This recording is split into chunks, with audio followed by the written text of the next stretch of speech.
Neve, can you hear me?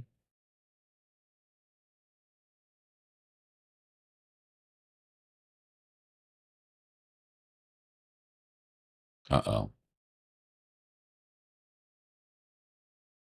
YouTube, can you hear me? All right, cool. I was like, what the hell? All the normal shit wasn't working.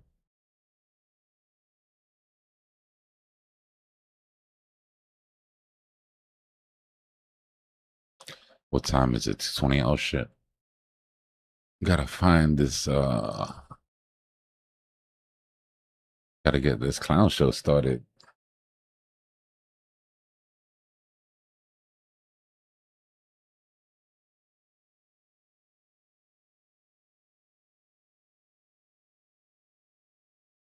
All right, yeah, let me find this so I can get us on. We can watch it live.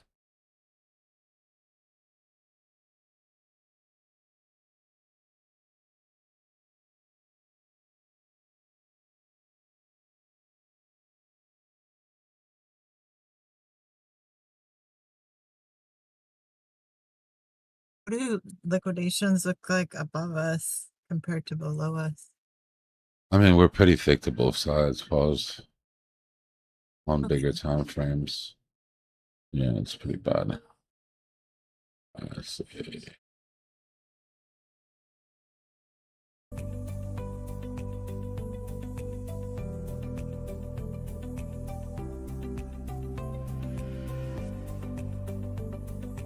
Well, I mean, we have that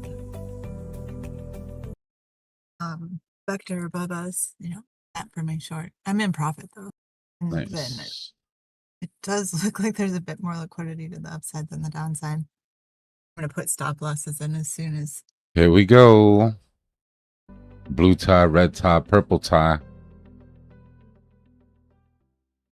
That's the first piece of information we're gonna get. What does the purple tie mean? Purple tie is typically what the Fed chairs will wear. It's showing showing independence from the Dems and the Republicans. Purple tie. Purple? Yellow or floral. And wouldn't that be something if it was printed? Good day. It's an honor. Who is this child? To be back at the Okay, Federal let's listen. Reserve and to take up this duty at a time of such consequence. We can't I've hear. been especially heartened by the warm welcome Oh, I got of you. I old got you. friends and new Hold on. colleagues both. And I've listened closely to my fellow FOMC members. Chat. Nobody can hear that? Ideas, new thinking, and genuine interest in moving the Fed forward. How about now? This week's FOMC meeting exemplified the very best Discord of the is Fed's a no-go. traditions. Rigorous debate, Oh, you got to watch it through YouTube because it's on. commitment to mission, responsibility, and accountability Hold on. for performance.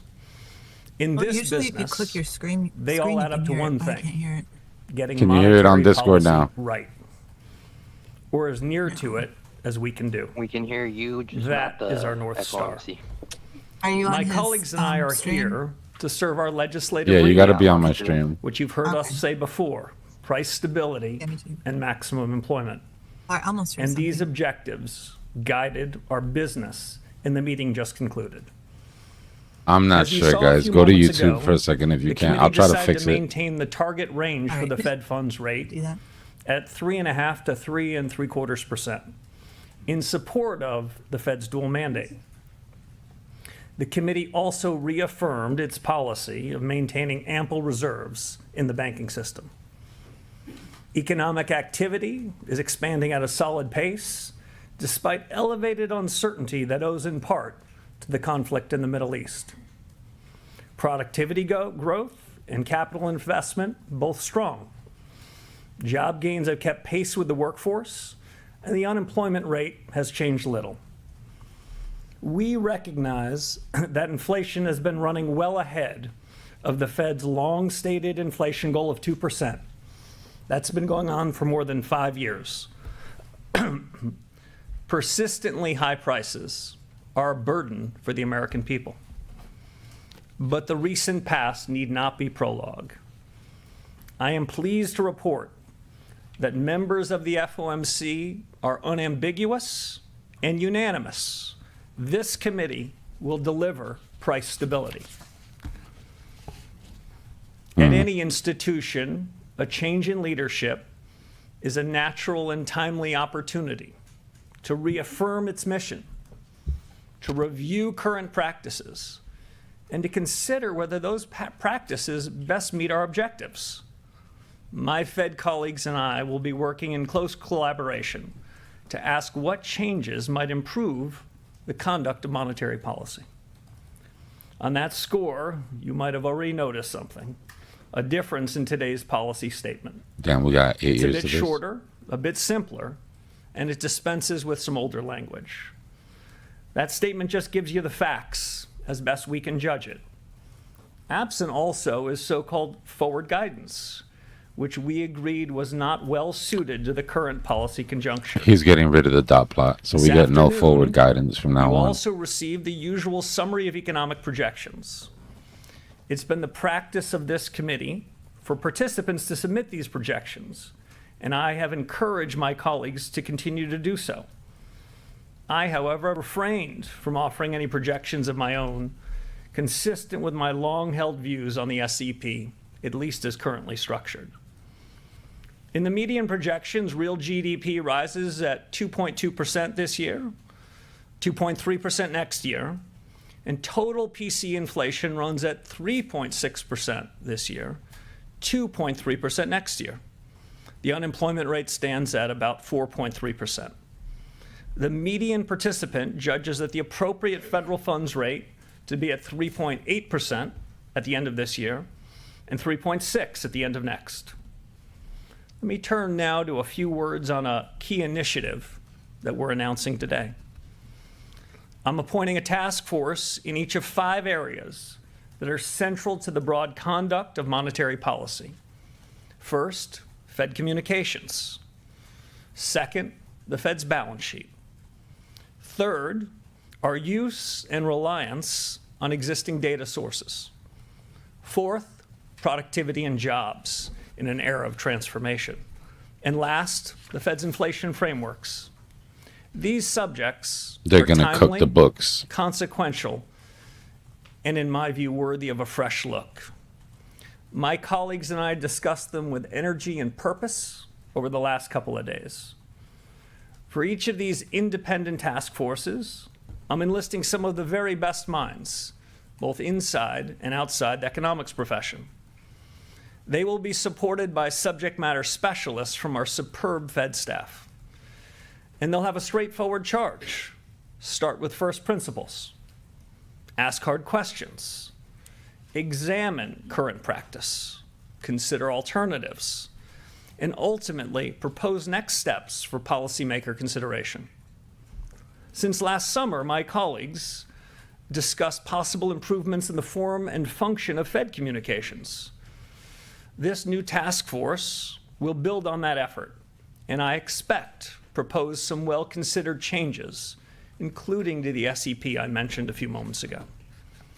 The second task force, the one on balance sheet policy, will review the benefits and risks of the current ample reserves regime and the composition of the Fed's balance sheet.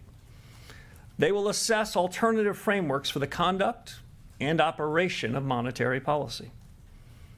The third task force, the one on data, will evaluate new information sources and consider methodological changes to improve data gathering, with the aim of giving policymakers more accurate, relevant, contemporaneous, and perhaps most important, actionable information on the state of our economy.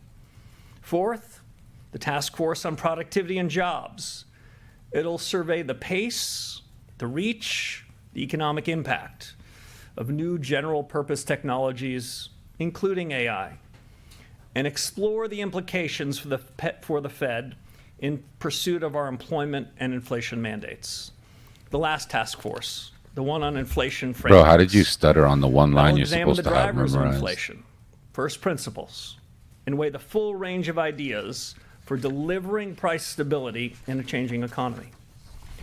You'll hear quite a bit more about these task forces and this overall initiative in the coming weeks. Enough for now to make a simple statement. Each task force will serve an objective shared by everyone in the system, shared by everyone around that table that I sat with over the last couple of days. A Federal Reserve that is clear-eyed about its mission, fit for purpose, and focused on the future. And with that, I appreciate your attention. I'm happy to take your questions. Here we go. Howard Schneider.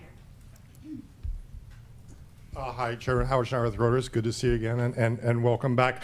This is a lot to be putting in motion so fast. What is the timeline you have in mind for each of these? So I think it'll depend on the task force. It also depends on the urgency in which we need clear answers. My expectation, I'm still in the business of recruiting and finalizing them. My expectation is the task forces will begin work in the next couple of weeks, and we'll start to get some more information from them, some more framing of how they see things starting in the fall end, hopefully most, if not all of them, concluding by year end. And just specifically on the inflation framework, you talk about first principles. Does this include a review of the 2% target itself? You've mentioned that things to the right of the decimal point don't matter. Should this be starting from a premise that 2% as a point estimate is too strict? Let me break that into two pieces. First, on the inflation framework review, their remit is what are the drivers of inflation? What's the Fed's responsibility for inflation? In part, how do we measure inflation? But that'll overlap with my data group. On the 2% inflation objective, that is the Federal Reserve's long-held objective of 2%. You've heard me say before, I tend to focus on the left of the decimal point. Well, the 2 is the left of the decimal point. For now, 0 is to the right. I see no reason until we have reestablished our commitment and ability to deliver on the 2% inflation objective to revisit that. So that'll be outside the scope of what we're taking on. Colby. Thank you so much. Colby Smith with the New York Times. You've in the past said that inflation is a choice, and in the policy statement, it includes this pledge to deliver price stability, as you've reiterated today. But looking at the SEP, the bulk of your colleagues expect core PCE to run around 3.3% by year end, and for the 2% inflation target not to be reached until 2028. So I'm curious how patient you think the Fed can afford to be at this juncture in terms of waiting for Good question, one-time Colby. inflation waves to wash through and for underlying inflation to step down after so many years of inflation running above target, and under what circumstances you would support the Fed taking some action and raising rates. Sure. So You're not getting Let a me clear break that- answer let me- to let that me try to question. break that into pieces. First, we have the capability and commitment to deliver on our price stability objective of 2%. That's exactly what we're going to do. In the Fed's review of its strategy over the last any number of years, in January, the Fed, including the strategy that we're still bound by, the Fed statement says that inflation is primarily determined by monetary policy. Inflation. You bet it is. I've said for Inflation. years inflation is a choice. You bet it is. And today I'm announcing that this committee unambiguously and unanimously have We're decided cooked. we are going to deliver on that. The rest of your questions sounded like a My man can't even encouragement for say me to give inflation. forward guidance. We've dropped forward guidance. Some along the committee, I think, dropped it, I suspect, from our discussion the last couple of days, because they said at this moment in time, it doesn't feel as though providing forward guidance is right. Others have, I'd say, different views and think as a general proposition, forward guidance isn't the business we should be in. But that'll be taken up by the Task Force on Communications and my policymaker colleagues. We're going to listen hard to what the experts say and make our own decision. But I can't give any forward guidance about what we're going to do next. The good news is we'll be meeting in 6 weeks. So just following up, I guess, on the current policy settings, then I am curious how restrictive you think things are at the current moment, given the flow of data that we've seen and, you know, forecasts that are coming down the pipeline. Yeah, I've heard characterizations both inside and the Fed about that. I'll give you my own. It's uneven. If I look at the housing markets as one example, Fed policy isn't the single determinant of the state of the housing market, but broadly I would say Fed policy appears to be somewhat restrictive. I would have a hard time managing to say those words if I were to see what's happening in financial markets. So I'd say it's uneven. That's perhaps a function of different transmission mechanisms of monetary policy, whether monetary policy is coming from our interest rate tool or our balance sheet tool. But the good news, we have a task force on that too, and the balance sheet task force will be looking more at that subject. Mike McKee. You said you don't like forward guidance. You dropped it from the statement this time. But with the dot plot, 9 members suggested that they want a rate increase by the end of the year. And the markets have taken that as forward guidance. So what does this mean in terms of how you guide the markets and in terms of what the dot plot's future is? I'm going to have to give you the same answer I gave to Ms. Smith. We've got a task force for that. Bro, this dude's gonna piss me off. I reviewed the dot plots, and when I saw the submissions, I noted that all the submissions were coming in with pencils, you know, those kind with the big erasers. That's to say that I think my colleagues around the table, when they submitted their dots, understand the world is changing quite quickly. And they didn't feel bound by them 6 weeks from now or 6 days from now in the event that their circumstances change. I'll note a couple other things. What I heard around the table was, as they submitted their modal forecasts, to be clear, this was more likely than not. This was more likely than their other scenarios. So I didn't hear. He's already thrown the tons of committee conviction. under the What desk. I heard was the kind Under of the, humility bus. that I think we should have. I did not submit a dot. For me, it's not helpful in the conduct of policy.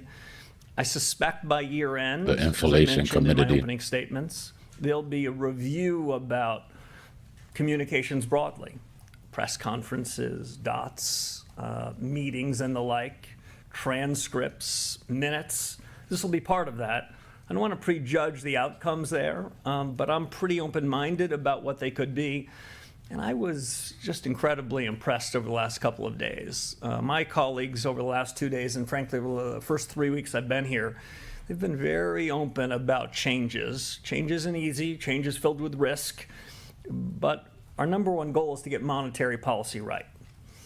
The way to get monetary policy right is to deliver on the remit that Congress gave us, to deliver on price stability, and there was no disagreement on any of those points. At the risk of possibly getting the same answer about task forces, communications, what is your feeling about these news conferences? Are you going to continue one after every meeting? Do you think We have a task force for that. What is the future for the way? Watch Kevin them Warsh get will rid of the be- press conference, bro. Well, this one's probably got another 15 or 20 minutes in it, so I don't want to prejudge the outcome. Press conferences can be a very useful way to communicate with households, businesses, and more broadly, through using the likes of you. We're about to I get had blacked a out. great old mentor named George Schultz, and his mantra was press conferences are useful, but when you have one, you want to make sure you have something important to say. Today, I think we had something important to say about our commitment to deliver on price stability, our commitment to rethink practices with an eye of moving the Fed forward, and to give you and the American people a sense that these aren't idle thoughts, these are concrete thoughts, that we're going to seek out the best minds, both the best thinking inside of the Federal Reserve and the best people I know in business and economics and the academy and technology and the rest, to share their views. That's what we're going to be doing here, the pursuit of truth. I think we're going to come up with some new and interesting things. We made some changes today. I expect more changes to come. And some of those might well be worthy of a press conference. Chris Rugaber. Hi, Chris Rugaber at Associated Press. Thanks for taking our questions. Could you give us a sense of how you see inflation more in the long term? I know you may not want to comment on the ups and downs, but is this mainly driven by energy prices in the Iran war at this point, or do you have any concerns about underlying inflation pressures in the economy? Thank you. So I can't do much better than the committee just did, so let me restate it. inflation remains elevated relative to the committee's 2% goal, in part reflecting supply shocks that have driven price increases in certain sectors, including energy. The paragraph goes on to say, but to be clear, the Fed will deliver price stability. My own judgment is the committee spent quite a bit of time, not just in 2 days, but over iterations of a couple of weeks. That's what we're prepared to say about inflation, but the commitment to deliver is strong, unanimous, and unambiguous. And that's, I think, an important message. I We've can't lived tell for you how 5 warm and years, fuzzy that makes me feel and we're gonna inside. fix that. Well, great. And then just on the data task force and everything else, I mean, generally speaking, I think people feel to listen on the YouTube. Fed looks at everything already. Certainly, that was the sense from before. Is there data that you feel is not given enough weight? I mean, you mentioned the trimmed the mean in the past, but again, that's well known to certainly most Fed members. So what is that task force looking at, and what might be I mean, I know you don't want to prejudge the outcome, but are there examples of data that you expect might be given more weight? Thank you. So you're answering my question. So let me say I don't want to prejudge the outcome. I also don't want to say too much about what they're going to do because I still have a phone call or two to make before I've nailed down the people that are doing that. I'm interested in what the outside experts' view is on the subject.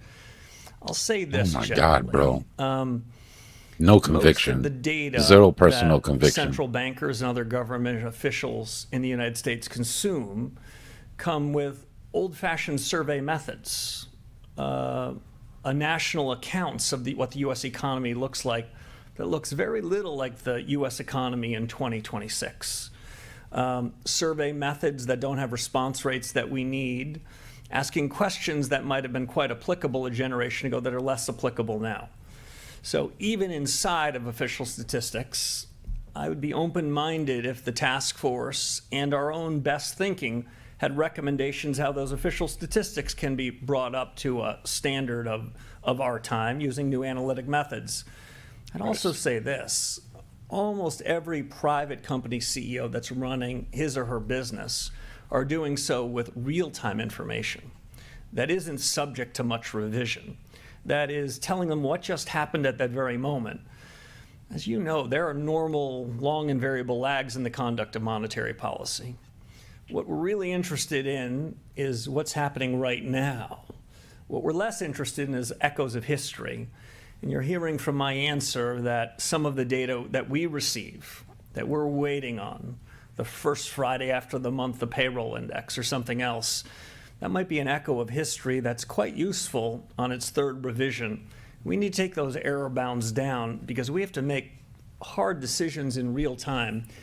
I'm really open-minded that there is a lot of new data sources. They're that going we to can cook learn the from books. The private sector, from reforms in the official sector, and new analytic techniques that are far more refined than asking a simple question about whether something was core or non-core. Edward. Thanks. Welcome, Mr. Chairman. Edward Lawrence with Fox Business. So if you don't give a lot of ongoing forward guidance, won't the markets have more volatility, and shouldn't Americans have more access into what you're thinking going forward? Good question. So I think financial markets So perform best when they react to incoming data. I think the financial markets work less efficiently when they ask a question, how will the Federal Reserve react to that incoming information? The more that markets are paying attention to what's happening in the real economy, deciding what's good data and what's less good data, the more financial markets can price what they believe is the most likely and what are the tail risks. Financial market prices are probably the most important source of information to guide central bankers. But when all the financial markets are doing is reflecting back what we've said, then we're taking the most important source of information and we're being blind to it. I'd like us to create a system where those blinders come off, where markets are following data that they efficiently think is reliable, and they'll be watching data, we'll be watching data, they'll come with better information you're gonna let through the market markets prices decide. to us. Interesting. We can make more informed decisions, with ultimately the goal that I said at the outset, deliver on the price stability objective that Congress told us to do, and that we've got to get in the business of doing. Yeah, if I could take you in the meeting a little bit. This is your first meeting. The board members seem fairly hawkish when you listen to, in general, when you listen to what they're saying. Was there any discussion of a rate cut going forward today? There was one proposal on the table. There was no discussion of any other proposals. The discussion on that proposal, I would say, was quite limited. The group was unanimous and unambiguous on it. It has been the practice of this central bank and others to have a range of alternatives. Today we had one. I thought it furthered discussion, deepened it, and made it clear what we needed to do and how we needed to deliver. I wouldn't prejudge what happens in the future, but there was only one big subject for us. We took it on. We had a good family fight on it for a couple of days, and we ended up, I think, in a better place. Claire. Thanks a lot, Claire Jones, Financial Times. Coming to this blind, reading this very nice short statement that I think we've all appreciated in the room, one might wonder why you didn't raise rates today, considering what you're saying here about the risks to US inflation and your mandate. I guess, why not, and what would you need to see in order to... Because I didn't want to immediately look like Trump's bitch. And secondly, on your task forces, are there any best practices at other central banks that you'd consider looking at? Thank you. I'm glad they're in the practice of giving you two questions, because my answer to your first question was going to be very curt. I've got nothing more to say than the statement itself. And to the point of the question I got before, market reactions to what we say unfiltered, I think, is more helpful than having delivered a statement at me than improvising further upon it. Best practices of task forces. This is a subject I've thought some about. I've been on a task force or two in my life. Best practice, find the best minds. That's supposed to be you. You're supposed to be the best mind for this job. A range of people, both by backgrounds and predispositions, so they too can have a bit of a family fight. Make sure when you establish a task force that the group that's going to be the recipient of the information feels as though they've got some equities in it too. That's why we're looking for, haven't done the final roll call, some of the most significant talent we have in the building and across the reserve banks on each of these, and in some sense seconding them to this group for a period of some number of months, so that the leaders of the task force know what the most analytical central bank in the world thinks about that. They can reflect on it. And a final best practice, we're not outsourcing decisions to anybody. Administrations past and present, reserve banks have chosen a group of 19 people around the table. These will be our decisions. We can agree to some of the recommendations, disagree with others, have a good family fight about it. But what comes from them will, I hope and believe, make the discussion we have internally better, stronger, more of a dialectic, so that we can finally deliver on that price stability objective. Just a quick follow-up on your markets point. If you look at 2-year yields, they're really suggesting that markets think more tightening is needed. Would that be your read on what the 2-year yield is saying as well? We were in such a good place. This is why we don't do third questions, I presume. I'm not going to offer any commentary on market reaction over the last 30 or 60 minutes. What we've given markets is a new chapter for the central bank, some fresh thinking. What we've given markets and households and businesses, I think, is a commitment to ask ourselves hard questions such that we can deliver on the promises that we've made before. This is a lot of change for financial markets to digest. I wouldn't be particularly intrigued by how they react in the first several minutes or even first several days. What I think is most important is that financial markets, and at least as important, households and businesses know that this central bank will deliver on price stability. Brian. Hi there, Chairman Warsh. Brian Chung with NBC News. Thank you for taking our questions. So when you say that we've dropped forward guidance for the layperson, that might sound like the Fed's going to say less or offer less insight into where their borrowing costs might go. That's exactly what it means. For the person that maybe you might run into at the grocery store, where the price tags are rising at a faster pace than their wages at the moment, How would you explain it to them? I don't know if task force might be the answer there, but how would you kind of communicate this era, this chapter of the Fed? If I told somebody in the milk aisle that I had a task force for that, I think that would be doing a very poor job, so I appreciate it.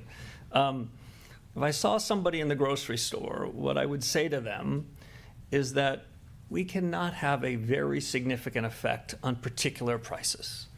The price of oil in the markets today, or even the price of a dozen eggs, that does not have first-order consequences to what we're doing. But Wow. we do have a really important job there. And it's You're gonna make say sure that out those loud in changes someone's oil face? or beef or eggs or milk don't broaden in the economy, don't have second and third order effects. That's our job, that's our commitment, that's our capability, and we're going to deliver on it. And then is the Fed's relationship with the Treasury also under review? There was the normal breakfast meetings with the Treasury Secretary. Is that something you intend to continue doing? And have you had conversations with the president since you're swearing in? So on the president, I don't have anything for you.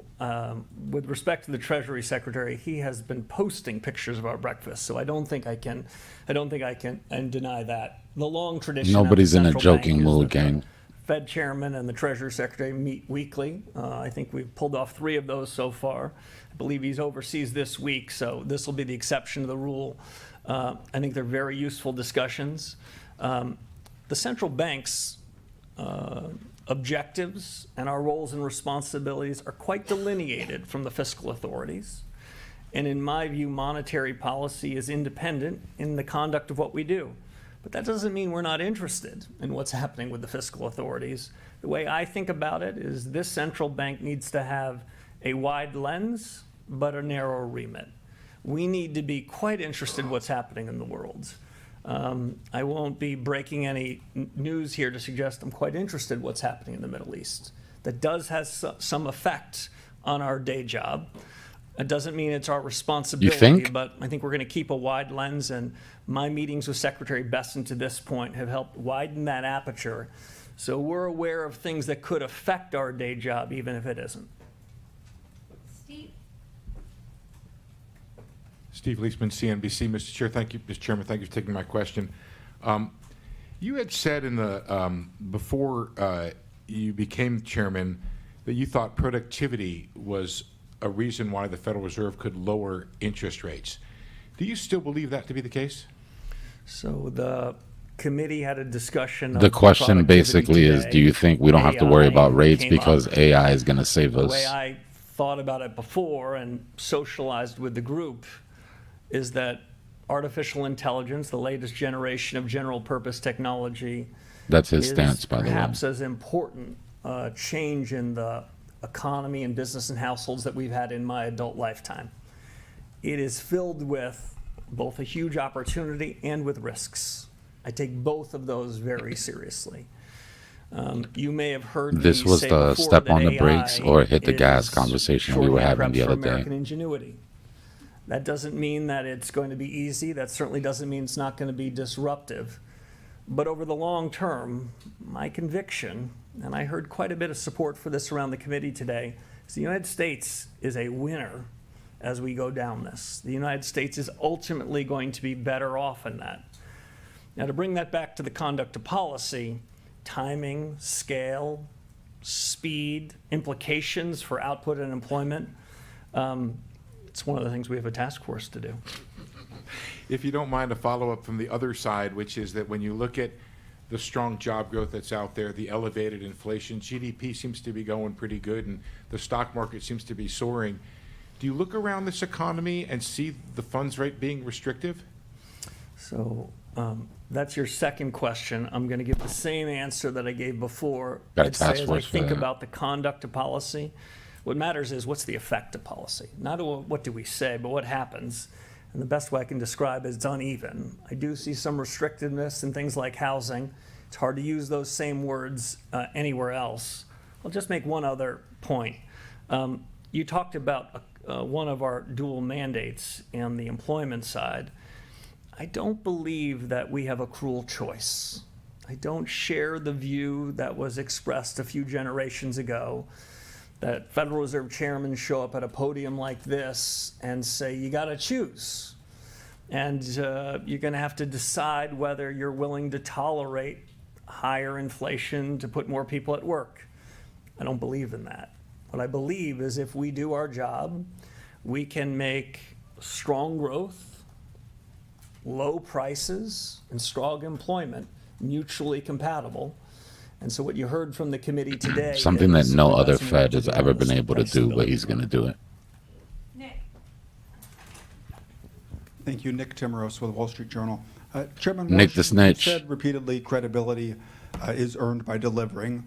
If credibility requires delivering, the move would be to tighten or at least to threaten to. Now, you didn't do that today. Why not? Softball That question. judgment you expressed was not expressed by any of the 19 people around the table. We'll be meeting in 6 weeks. We'll take up the issue again. And if I could ask about AI, the build-out is generating enormous demand right now, CapEx, data centers, power. The productivity payoff may be further out. So in your judgment today, is AI adding more to demand or to supply? It's a good question. At the central bank in an economics profession, what we spend most of our time doing is counting demand. It's easier. We can see it, we can count it, we can check it, we can revise it. What we do, though, is we infer supply. You'll notice in the second paragraph of what one of your colleagues described as a very short statement, we have a sentence on the demand side and a sentence about the same length on the supply side. They're both important. Just because we can count one better than the other doesn't mean we're going to favor one more than the other. With respect to AI and the growth of data centers and infrastructure around it, we're counting the demand side, and it is no doubt showing up in GDP figures. We can be less certain when we infer the timing and extent of the growth in the supply side. It may well be an intuition the supply side is going to expand, but it'll take longer. I just describe it this way. There's a race between supply and demand. Milton Friedman says that the only thing we know about economics is that there's a supply line and a demand line they ultimately cross. When they cross and what are the implications for policy? The good news for you is we have a task force for that. Jesus Christ. You can't make this shit up, y'all. Thanks, Mr. Chairman. It sounded like on the task force on data that you were looking at overhauling or completely overhauling the system of national accounts, the way the government mines the economy. Is that your ambition? In a word, no. In a few words, much of this data gathering happens in other government agencies to which we owe a tremendous amount of respect, tremendous amount of deference. But if in the course of this we come up with recommendations, which Fed staff have already begun to develop, about things that they could be doing to help inform us as policymakers, we're not going to hesitate. Again, I don't want to try to delineate the four corners of the research of the task force on data, but I do think there will be a review of official statistics, and at least as important, a view of bringing the best practices from the private sector and new analytical tools made possible by AI so we can forge these into a fabric that gives us better real-time information. So as I mentioned before, when we're making decisions that we'd say are real contemporaneous data, not data that we call contemporaneous, that's really an echo of history. Okay. Thanks. The other question I wanted to ask is related to the building renovations. Are you considering any changes to the renovations, the projects, just in light of the fact that they became kind of a political football in the last year? I heard something about that. I don't think I'm breaking any news, but my view, when you show up at a new institution, you should go meet with the Inspector General, just as a matter of good practice. It's a practice that I hope to continue. I've had one meeting with the Inspector General, and he told me what I believe the world knows, which he'll be coming out with a report on the building and the building projects at some point later this summer. And I'll be interested in reading the report. From my perspective, with a forward-looking glance, is there anything that we can be doing or should be doing from this moment until the completion of the project to do what we can to be good stewards of taxpayer money and make sure that we're delivering on the promises that we made? Some more work to do. You might not be surprised in the first few weeks. I've been somewhat preoccupied on other matters, but I promised to get to the full breadth of the Fed's tasks in the weeks ahead. Victoria. Hi, Victoria Guida with Politico.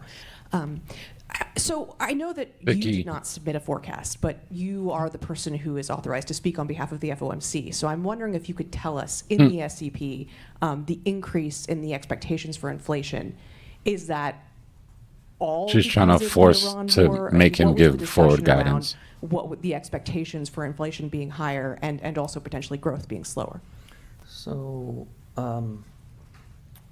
my read of what I heard in the room reflected, I must admit, in the SEPs, is half of my colleagues thought the policy rate, given all those developments, should be at this level or lower between now and year end, and the other half thought higher. That 19th voter was me, and I didn't submit one. There's a range of views on the questions of first and second round effects, no resolution or conviction, but we'll be meeting again in 6 weeks. I think we're going to know more then, and I think that my colleagues are very attentive to incoming developments between now and then. And can I just quick follow up on the SCP? You said that you're still encouraging your fellow committee members. She's not to letting submit them get away forecasts with the even if answer. You're not doing it. So what do you think is the benefit of them doing it even if you don't? That's the commitment that the FOMC made, and it's a commitment that I hope we live up to. Commitment we made was to deliver price stability. I expect us to live up to it. By the time we get to the end of this year, as I mentioned, I wouldn't be surprised if there was a new communications framework. There were some changes to the SEP. That's a committee discussion, a robust discussion. I think we'll have it. I believe we're going to come to a better mix of communications to deliver on what we promised, but I wouldn't want to prejudge what those are. But between now and then, I would continue to expect colleagues to submit their SEPs. Some of them, I think, believe that the practice is currently structured is okay, but I heard a lot of interest in real reform, generally about all these topics. You didn't ask it, but I'll answer. It was a pretty gracious couple of days, and it's been a pretty warm few weeks. Yeah. The institution wants to figure out how we can do better. The institution's going back to first principles, and I'm encouraged that what we've done in the statement, what we're thinking about doing with respect to the SEP, that instinct towards a new chapter is a real one, and by the end of the year, I hope we can put some points on the board, both in form and in substance. Please of let that delivering. be the last question. Enda for the last question. Thank you, Mr. Chairman. Andy Curran, Bloomberg News. Could you guide us through, please, some of the principles that guide your own reaction function? Wow, And you tell us a need little some bit about sinus the kind of medication. conditions that you think when the Fed should respond? It's going to be a very unsatisfactory answer to the final question. Task Force. The Federal Reserve has a lot of responsibilities, not just in monetary policy, but in supervision and regulation, consumer affairs and payments. My own view is our credibility comes from delivering on what we're saying we're going to do across everything we do. I've devoted more time in my first 3 weeks to monetary policy than all those things. But the more we deliver It's on your our job. promises as good supervisors and good regulators, the more benefit we get, the more credibility enhancement we have in monetary policy. When we deliver on our price stability objectives, which we will, the American people will feel as though the hardships that they've been living through, in part because of inflation in the last 5 years, are in the rearview mirror, and that credibility will have dividends across what we do, and the institution will come to press conferences like this, always with an impetus to reform, always with an impetus to do better, but we're going to put some points on the board. And Mr. Chairman, we've had strong labour data in recent months. How would you sum up the labour market right now? Do you see Is anybody it else stable getting or that scratchy potentially audio source from of them? inflation? Thank you. Yeah, so the committee, if I were to try to capture how the committee thought about it, the committee thought that the labor markets were stable. There were some people around the committee who thought that it was trending better than that. trends matter more than data points. What's happening over 3 or 6 months matters more than any one data point, any one data release. And I'd say the jobs data has been moving in a good direction. If I heard one other thing around that subject over the course of the last couple of days, what I heard was that strong productivity-led growth is not something that we fear, but something we embrace. Thank you all very much. What a shit show. Well, the king is dead. All hail the king.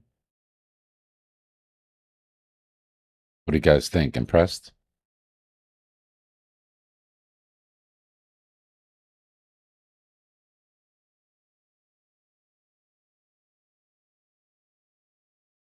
Yes. Y'all thought I was playing when I said you were going to miss Powell.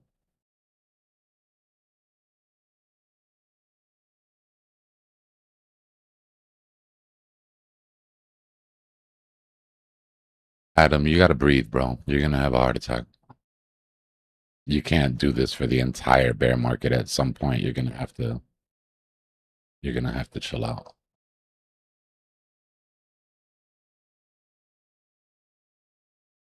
Yeah, I mean, I don't care about the stuttering and all that shit. It was just funny to play around to make fun of.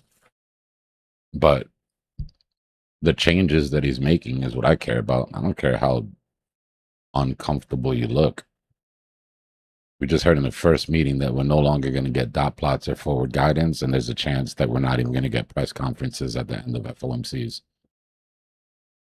So not only are they going to change the metrics to be able to tell whether inflation is rising or not, but we won't even be able to ask about it until they feel like there's something that they have to say.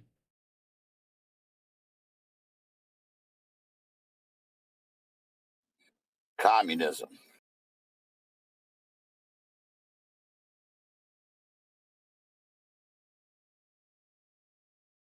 I lost track of how many task forces, bro.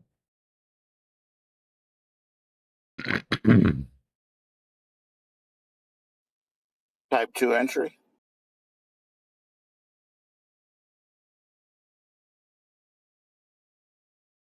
Bro, Adam, whatever's going to happen is going to happen, bro. You can't gaslight the market into doing what you want it to do.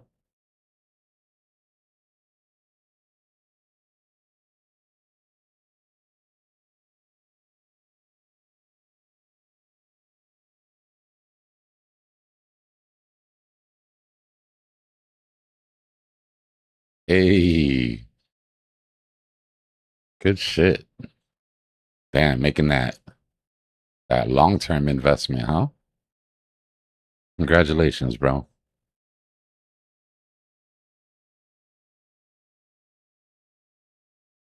My man said, I'm done scalping.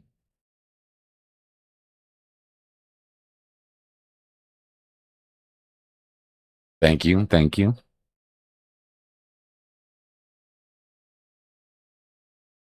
I'll be in New York this weekend.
You didn't miss much, bro. It was a shit show.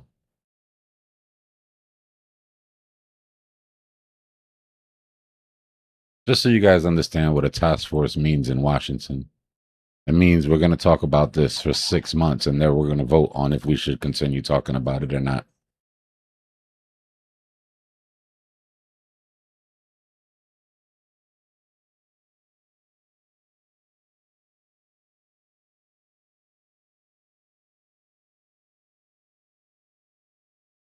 Bro, he said, you've heard him talk for 15 minutes.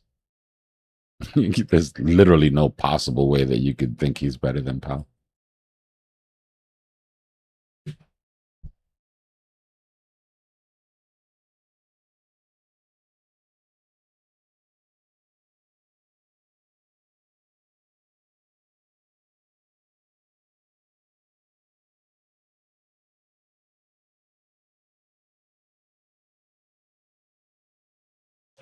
Tons of uncertainty, Scalp. Exactly. That's all we really added to the mix here. Just wait for those wait for that volatility on those FOMC days when there's no press conference.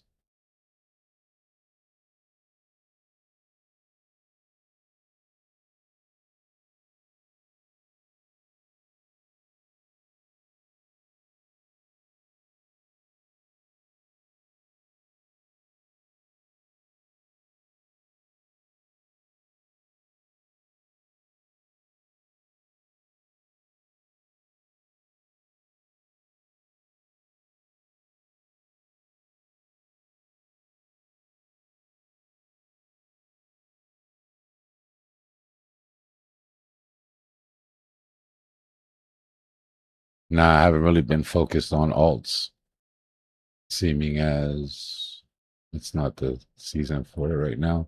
Look at this volatility. Holy shit.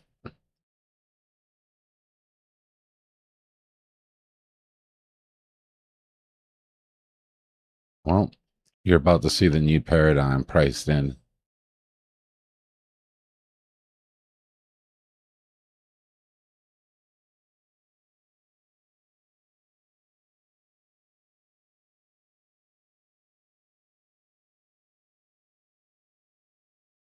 $491 Bitcoin sold on market. Hands up, go wee.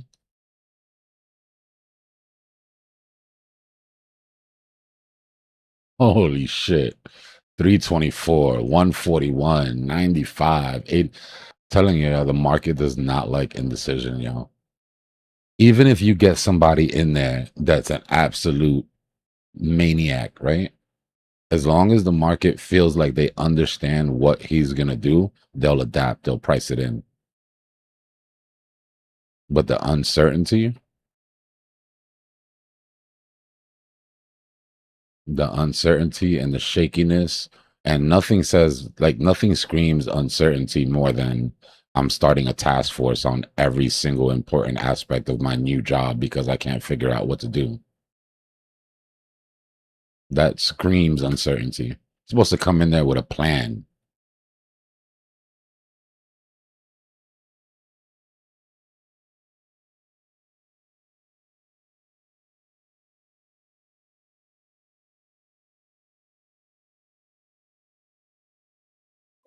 Dang right.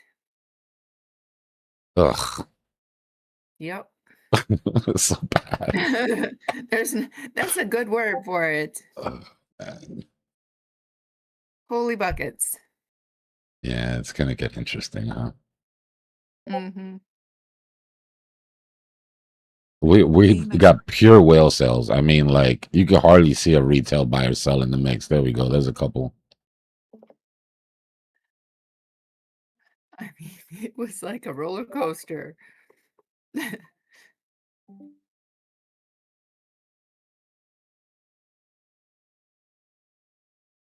So I'm gonna have a full deep dive on what he said and what it meant, but I have to wait for my task force to get back to me. And then I'll let you know what they came up with.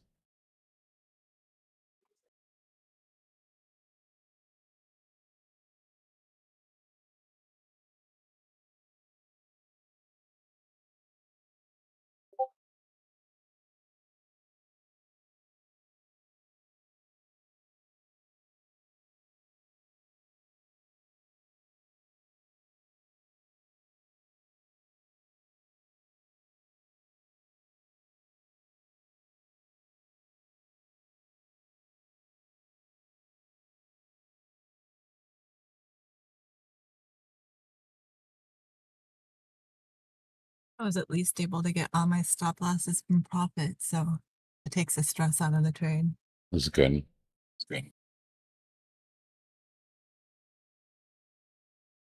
That's A+ management right there, AION. Well, I managed the trade. I wouldn't say the entering of the trade was A+, but it worked out. But I can't consider it a win. Maybe a little. I was looking at the 1 hour, and the 1 hour convinced me to short. It looked longer, but I mean, I saw what I wanted to see. So we should have some kind of reaction between 64.5 and where we are right now.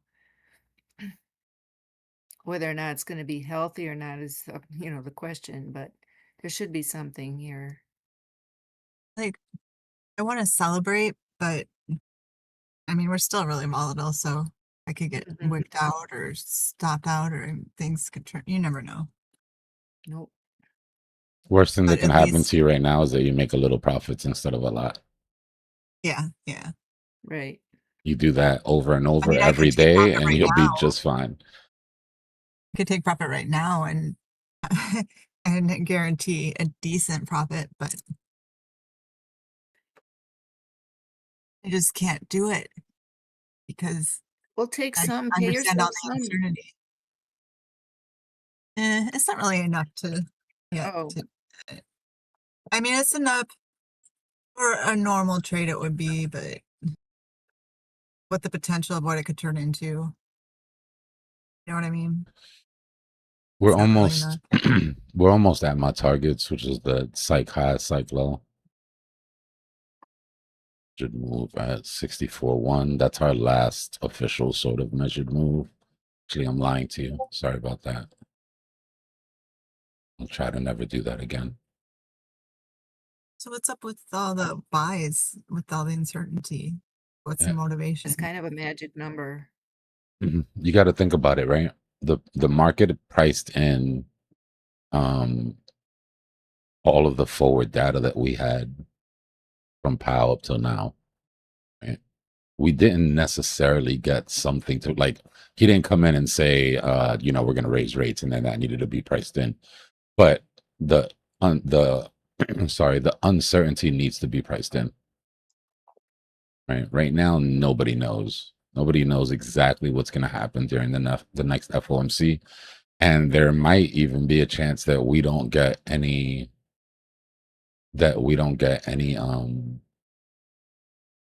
press conference at the end of the FOMC either, which means that there's zero forward guidance going forward for the next 2 weeks after that. So I think people are readjusting their exposure to the new paradigm. That's why I'm confused about the buys. Well, I mean, some people feel both ways, right? Some people feel like, from what I heard, long term, he plans on cooking the books. Inflation's going to disappear, and they'll start to cut after the new numbers. Once they come out with a new way to find the data, tells them exactly what they need to hear to be able to make the. That's going to make bulls, right? That's going to make bullish whales start to buy in. The problem is that nobody knows how long that's going to take, right? And the indecision is probably stronger than that. So you're getting huge sales on top of it. But I guarantee you there's plenty of people that are looking at it and saying, oh, we're so back. So people are basically seeing what they want to see, but the really smart money is going to overwhelm the bigger or the buys. That makes sense. Big money But I mean, doesn't care whether they thought something was bullish or bearish. If there's any level of uncertainty, then they don't take the risk. So what do you think about him basically saying that the stock market was going to be an indicator without, supplying the data? Well, this is what we talked about when it came to stepping on the gas or hitting the brakes, right? We're at the point where there's arguments being made that being more restrictive at this point is too late because you would kill the progress on AI, and that the technological advancement in AI and the growth in our GDP that comes from AI will automatically take care of the inflation by itself. So the argument is technological advancement into sound monetary policy instead of restrictive monetary policy. So it's either hit the brakes or step on the gas. How does that tie into using the stock market as an indicator? Because if the stock market continues to go up, then they'll look at it like we should pump the stock market so that that raise in GDP can help kill the inflation, instead of the opposite, which would be raising rates, which is probably what we should do. That would take a big chunk out of the market.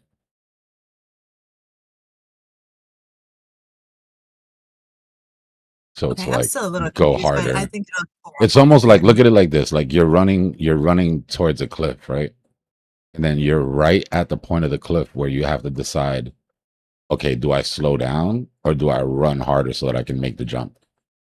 Right? There's a gap that needs to be jumped. His argument is, I think we have enough speed to where we just need to speed up. We'll make the jump. Don't worry about it.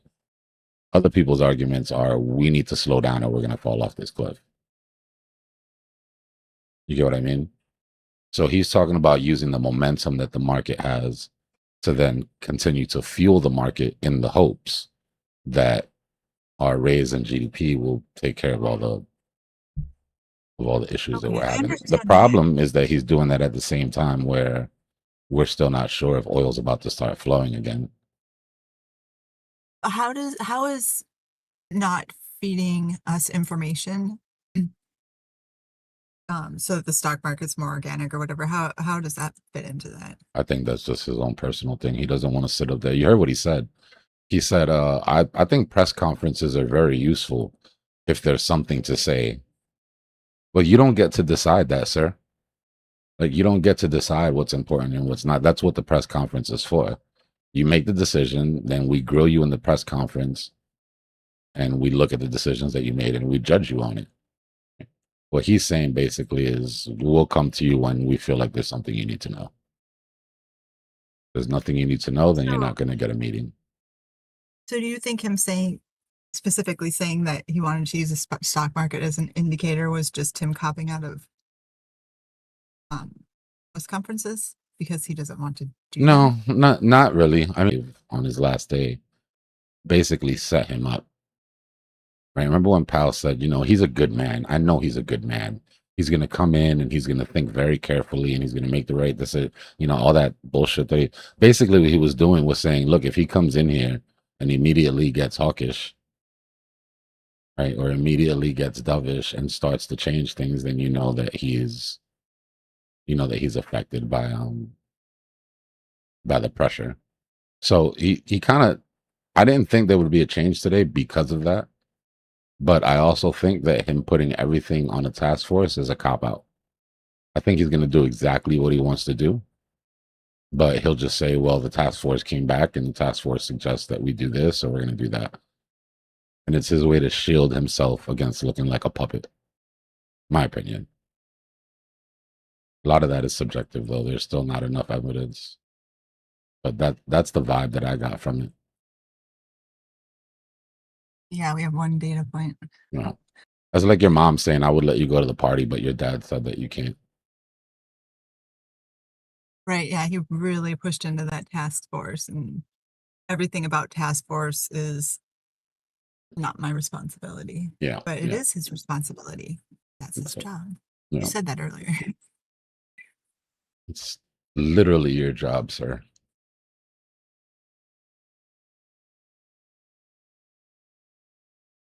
What I think would be funny as hell is if Powell started doing speeches after the FOMC, the way that Trump would do to Powell.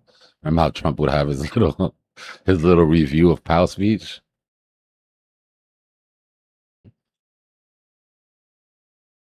Powell could easily give us that forward guidance.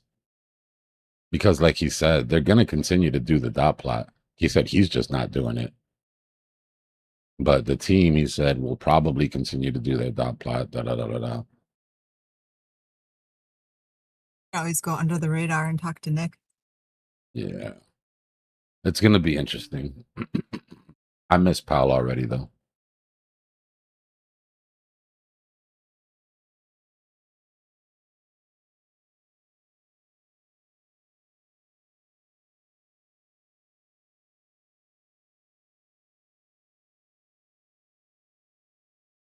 We're still getting large whale orders. Let's go. And this is why. Geisha said, all I understood is rate increase decided in 6 weeks. And then Latitude said, all I heard is decrease in 6 to 12 weeks. That is indecision. Right in our faces. And that's what the market's feeling. And that's why whales can't decide if it's time to buy or sell.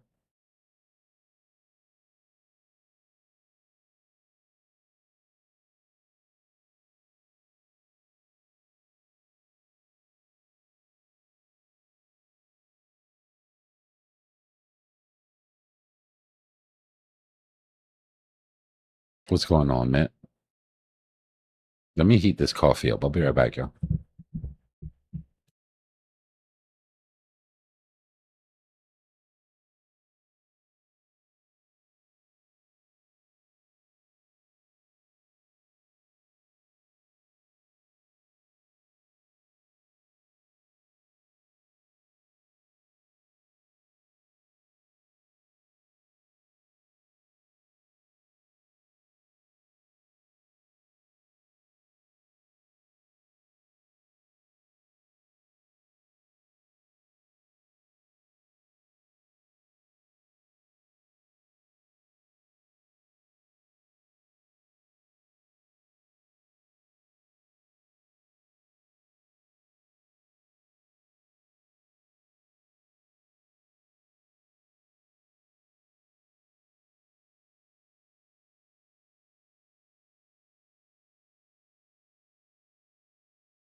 Okay, we'll soon have exposure down into the 62.7 towards the 62.1 area.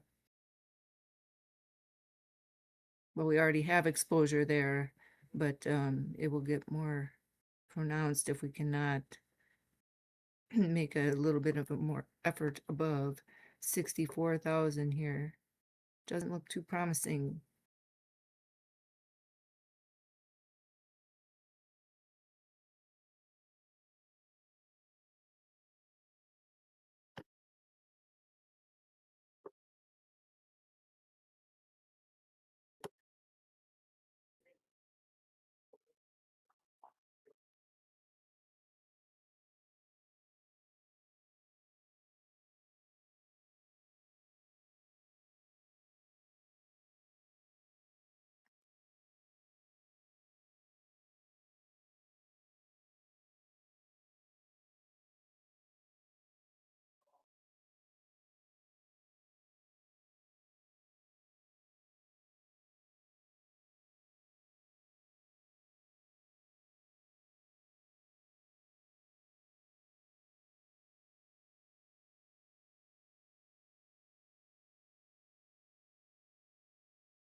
I'm back, y'all. Give me a second.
All right.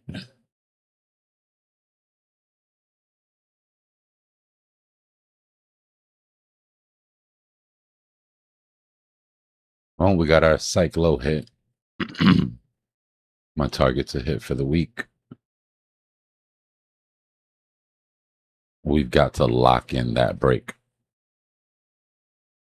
Right? We lock in that break. And then we're looking at 62. If we deviate back into that range, then we're still range bound.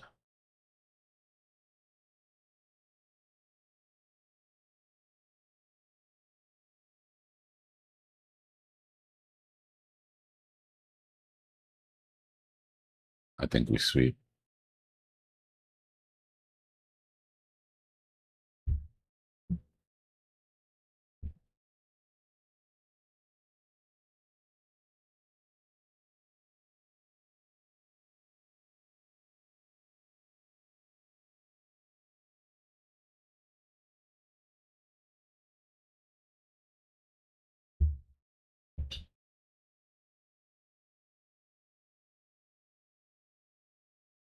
I'm good, man. You just want to see a rejection. And if you're a bear here, you want to see a retest of that break and a rejection.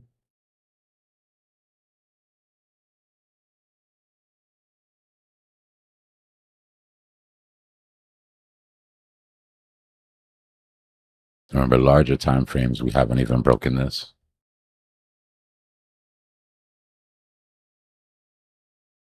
Well, in a way, yeah. Yeah, we closed under. All right.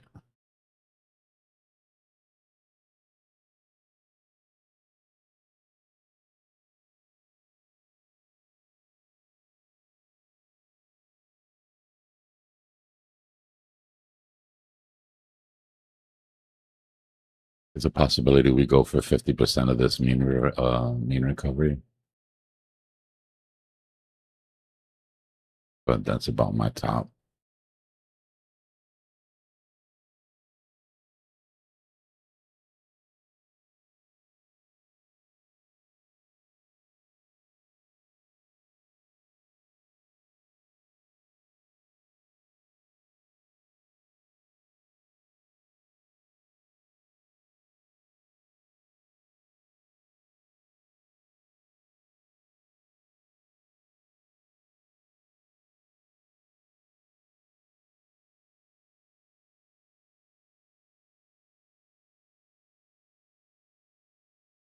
Enjoy yourself, Def.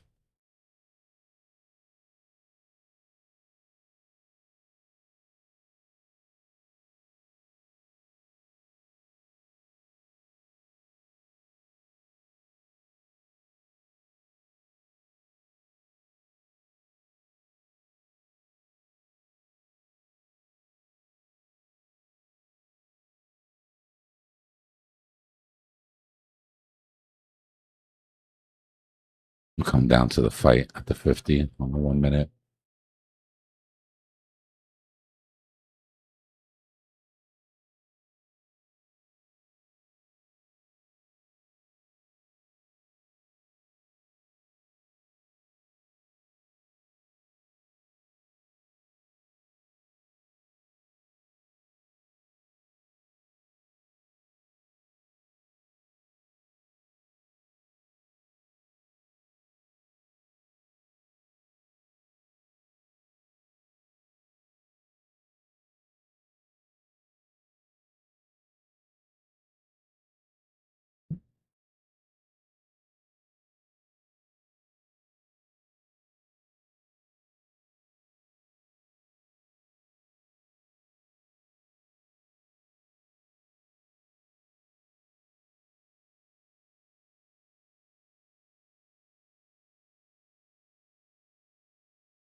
I'm here, y'all. I'm just getting some research in.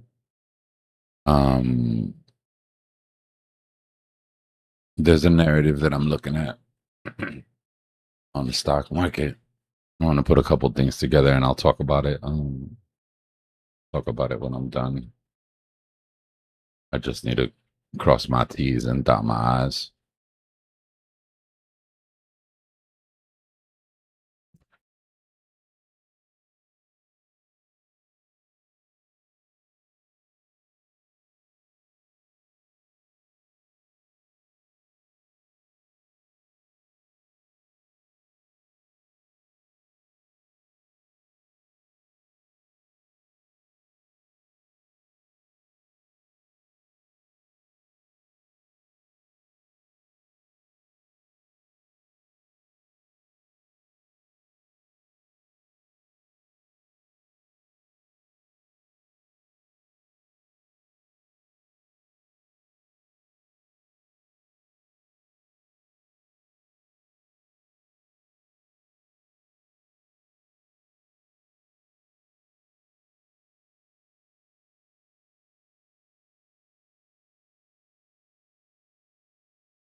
That's a question right now, trader, that nobody can answer, and that's the issue. Right? 2 weeks ago, we had clear answers to that. Now we don't. So that level of uncertainty makes it difficult to price anything into the market. And when people don't feel confident pricing things into the market, they price out and sit on the sidelines and wait. It's kind of the issue that we're running into now.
No problem, trader.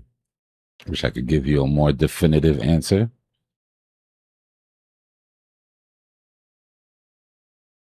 But so it goes.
No, we were supposed to do the AI class today, but FOMC took the wind out of that.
Breaking slow breaking W's create bear flags, but this doesn't look very slow. This looks like they're gonna rip it.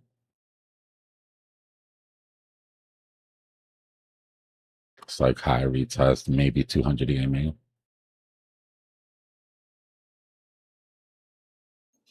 Uh-oh, 59,000. But it does you do see the structure already, right? For the failure.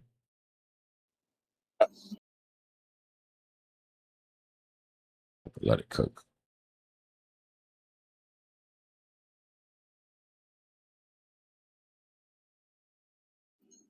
Let's go. Just add them to a watch list, Duff. You won't have to remember it.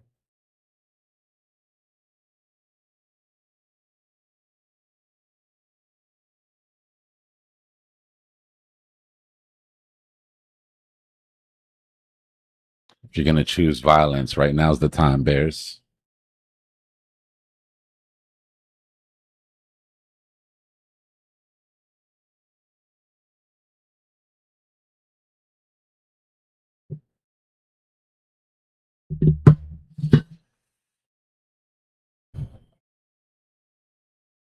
I'm be doing a new narrative analysis deep dive in about 30 minutes. I just need to get some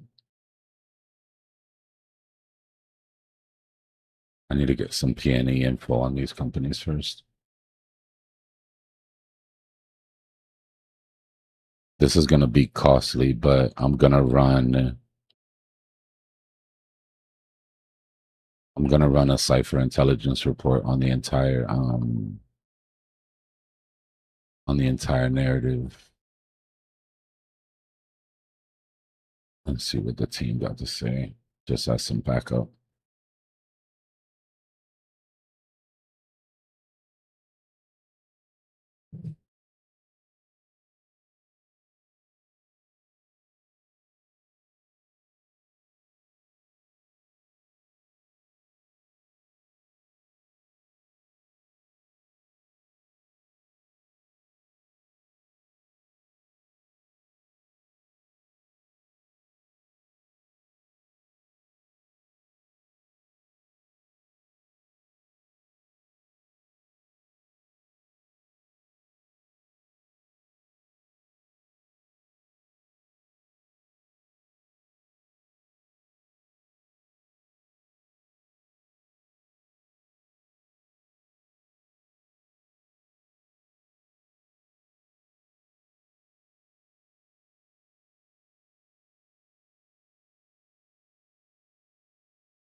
There's no way to look at that FOMC meeting as bullish.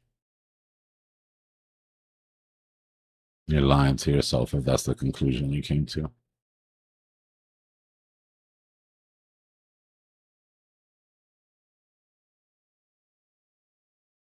My man couldn't even get the word inflation out.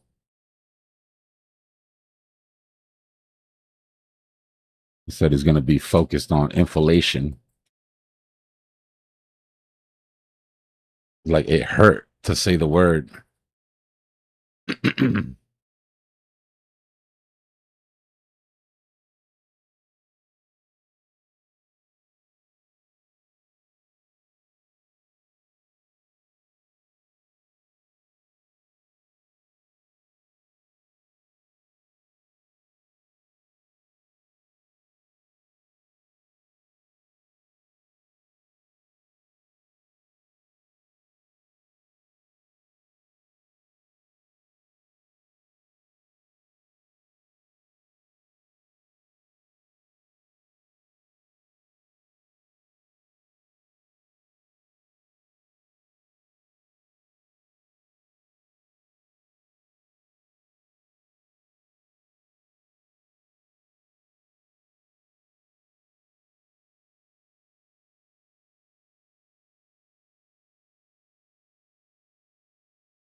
It must feel amazing to have all the answers all the time, huh, Fly?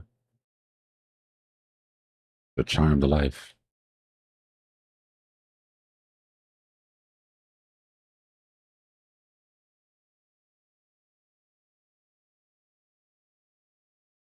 The amazing part is how all the fresh data just backs up the bias that you already hold too.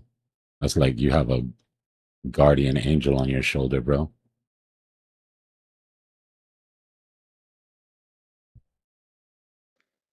Guardian agent, not angel. You also said that we'd never go underneath 60K. That whole 20% under 60K was an addition when your original call didn't play out. Remember, we can see all the messages you've ever sent, right? I can go back to the messages where you said we'd never go under 60 and 59 was the bottom.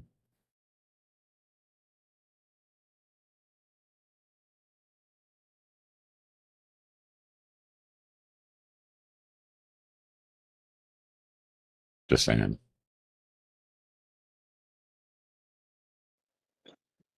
What's this rumor that he's Bitcoin, like he likes crypto and AI? Is that true? Walsh? Yeah. Yeah, his main thing is that he thinks that we can innovate out of any monetary policy, any issue that we have. So instead of cutting rates or raising rates, he thinks that you can feed the market and that the productivity of the market will combat any inflation. Only problem with that is that the only way to find out is to step on the gas at a time where stepping on the gas could be very dangerous. Yes, sir. So we'll see how that plays out. And we don't know how much AI has been holding us up from going into a really bad recession over the past 3 years, too. You know, AI has been a massive circle jerk. You've got you got your top AI companies giving corporate bonds to smaller AI companies, which are then using those corporate bonds to buy chips from larger AI companies, which are then using I that understand. increase in earnings to release more bonds to then buy more. They're recycling the same money in a circle. Right, This but massive circle jerk. the investors are that wrote it up to to obviously dump on everybody. But it's, I guess what I'm trying to say is, like, did that create enough wealth or GDP, which I am just asking questions here. I'm not making any like passive aggressive claims or anything. Like, how do we know that we wouldn't have gone in, like, if there wouldn't have been another industry to play around in circle jerk, would it have would we have fallen over off the cliff? Yeah, I earlier, think so. right? Yeah, I think so. I think this obviously gave us a longer runway. Yes, that's the word I was looking for. Thank you. Yeah.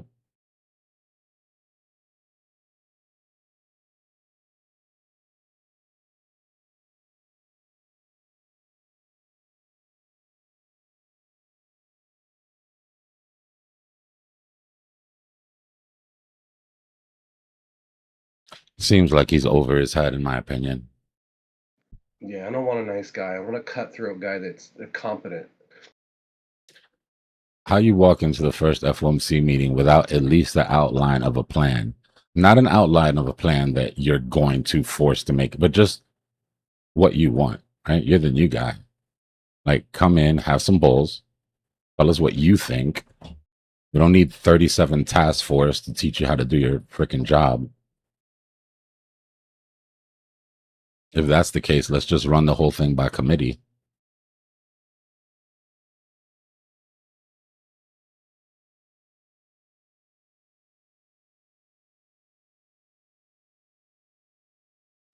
I don't know about you, man. I'm excited. This is gonna be another great wealth opportunity when all this dumps. You know,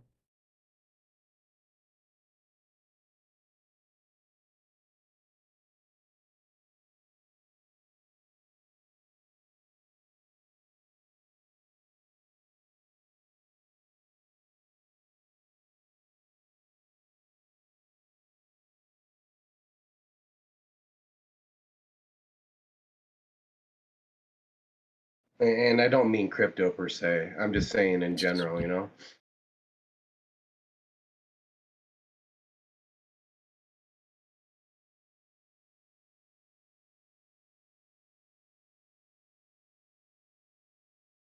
his hairstyle was good too. Yeah, he had a middle-aged Justin Bieber haircut.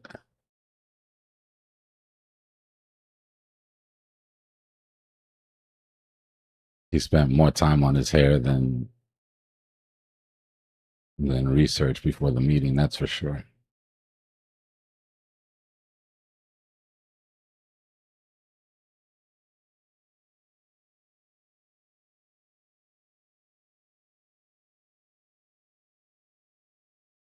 He is arguable one of the most important men in a well in gen. I don't know. It's hard to tell, but he doesn't have to listen to the president. So something tells me he is one of the most important men. He's influential for sure, yeah. I mean, the market, love him or hate him, usually respects the Fed to a certain degree because they have to, right? It's going to cost you money if you don't. Yeah.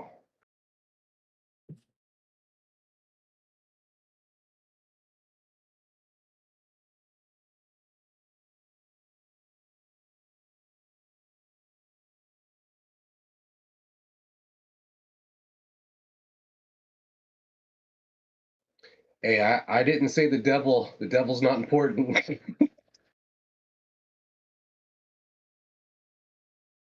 You may not like the devil, but he's kind of important.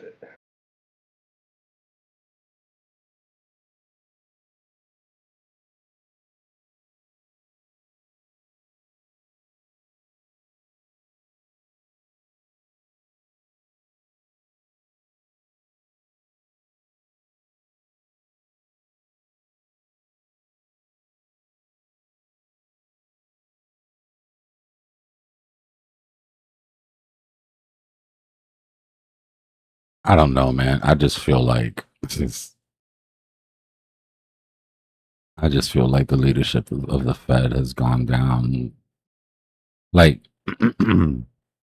Powell was probably the closest thing to a throwback to real Fed leadership. Right, I'm talking about your Paul Volckers, your Alan Greenspans, Ben Bernanke. Now we got, what's her name? Janet Yellen. Things started going downhill from that point. Powell came back, sort of took it back to the old school, being one of Volcker's sort of mentees. Alan Greenspan's briefcase. That was the signal. But when Alan Greenspan opened his mouth, the market stopped. Mm-hmm.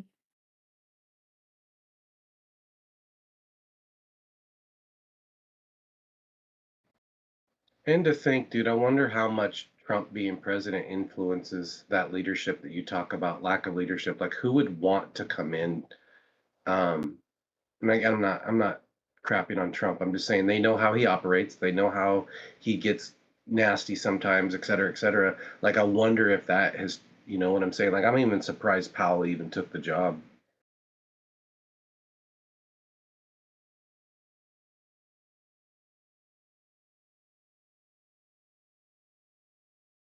And I will never forget that where they were wearing the yellow hats and like kind of like passive aggressively arguing in front of the camera about budget. Oh man, that was so embarrassing.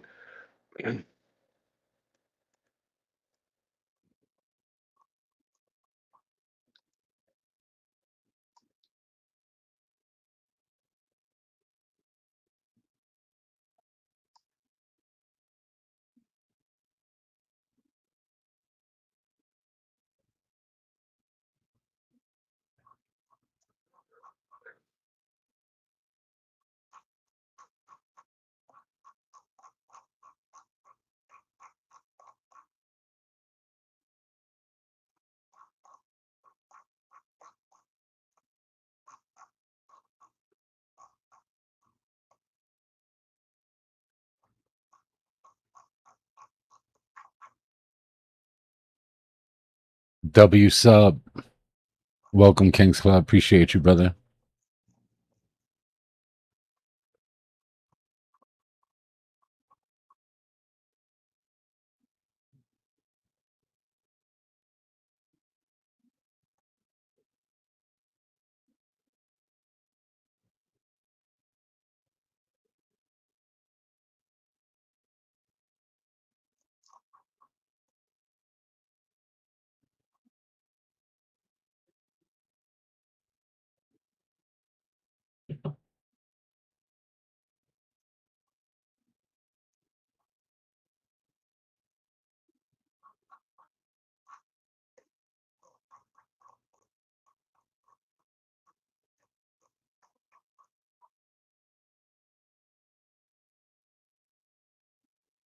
Nah, he's not in the Discord. There's nothing for him to learn here. It'd be a waste.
Kind of interesting what Dom is doing right here.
Green candle to the upside, Dom red candle.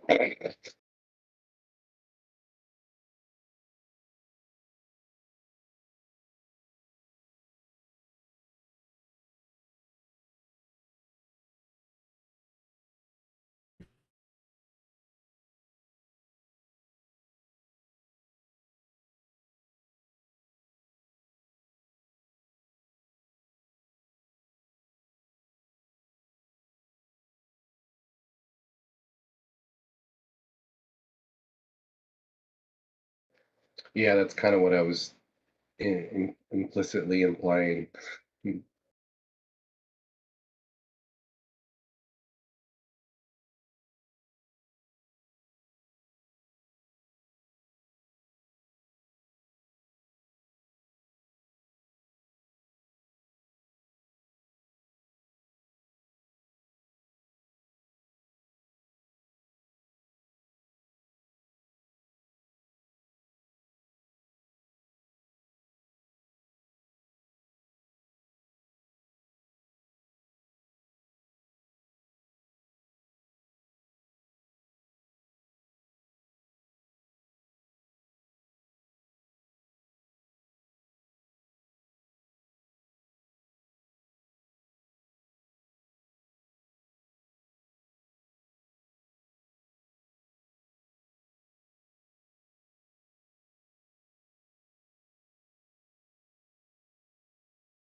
Blah, blah, blah.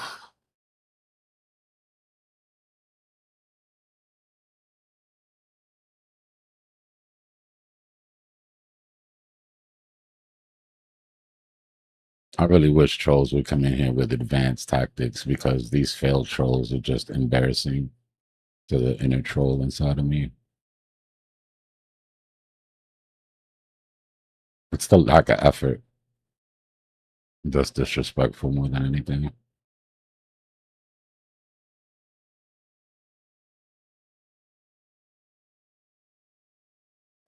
Don't we always need one, man? We always need one of those in chat at all times. They take up the mantle at different times, but it seems like we always have one. They, you know.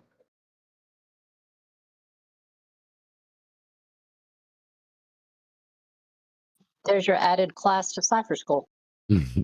Troll training. That's not a bad idea. No, dude, you lead by example by telling us to not, you know what I'm saying? Like, you give us point. You lead by just the way you deal with people with a good base. So let me explain to you. My peacefulness when it comes to trolling comes from my ability to unleash extreme violence and my refusal to do so, right? You know what they say, like, if you're not capable of extreme violence, you're not peaceful, you're harmless.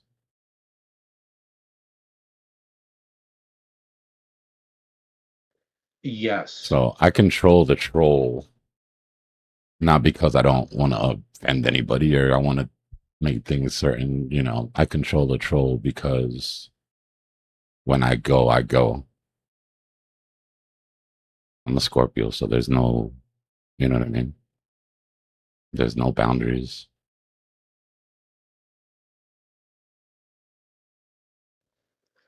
You just described me. I'm not a Scorpio, but it ain't my channel to police. So it's kind of like I just need to chill.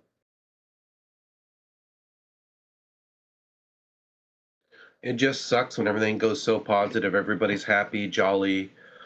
No one's offending anyone deliberately, like no one's attacking anyone. And then all of a sudden you get a goofball that comes out of nowhere. Yeah, but that shit's not supposed to have an effect. If it has an effect, then the troll was successful. So trolling is, right? You throw a net behind the boat and you troll for emotions. You're trying to get emotional reactions. I get it, but I'm talking about the derivative of it. Crypto's obvious. Crypto's honestly one of the easiest sectors to troll to. Like, if you can't successfully troll crypto, you need to give up the whole troll career, because people are already emotionally on edge. And all it takes is a well-placed troll to push something over the, you know, one side or the other. I guess what I'm trying to say is I'm not offended by the troll. I'm saying that it just breaks the mood of a channel with a bunch of people in chat that you know someone will be baited, and then it just changes the tone. That's what I'm trying to preserve. I don't care about the personal attacks to me per se. Like, I'm not perfect. There are times it does bother me, but I'm saying that when you're having a good time and everything's great, and then that person introduces, you know, other people in the chat are at a different maturity level and they will respond to the troll. So it's the mod's responsibility. And I'm not lecturing the mods. I'm just saying, like, there's some sense of what's the word? It's peace is the word, but it's not karma either. What am I There's trying never to- been a successful serenity. there's never been a successful troll that was allowed to live in here. Any of the people that come in chat and troll every day is because they're unsuccessful. I got taught a long time ago an important lesson that you're meant to let a fool talk. The longer they talk, the longer they go, the more they expose, and then you don't have to say anything.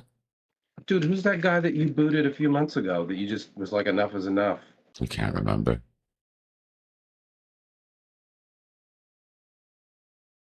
When I ban somebody, they get deleted from the mental files too. It's like a full, like a full wipe, bro. No idea. Someone goes, high def question mark? Oh, but it could have been wavy. It could have been wavy. That wasn't even for me. That was for the mods. There's no reason the mod should be here literally 30 minutes every time he's on here, 30 to 45 minutes telling him to stop spamming and shit. And then he started blocking mods too, so that's a very easy way to get banned. He was spamming on the other channel too. That's all he so does. it's- That's all he's ever it's a done. long Literally. history. It's literally all he's ever done. I know it. He speaks in 3 emoji sentences. I swear there was somebody else. I think he had like Doge in his name or something. I can't remember his name. Oh, Doge on Mars. No, not that one. He looked like he had mental illness, just the way he was always in. But But we better not bring it to that personal level when they're not here, right?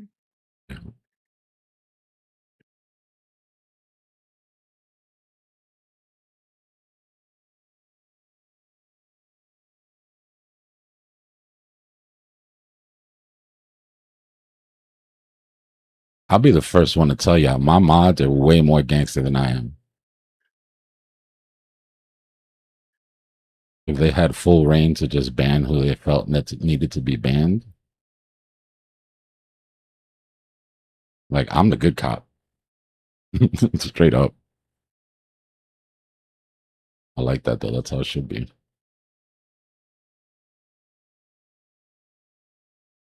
Gloomy got a short list. He's just waiting for the green light. Lumi's a ninja.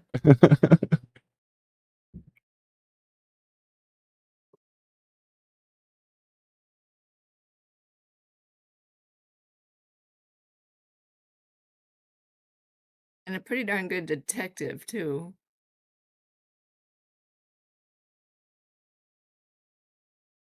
Yeah. Yeah, that's a fact.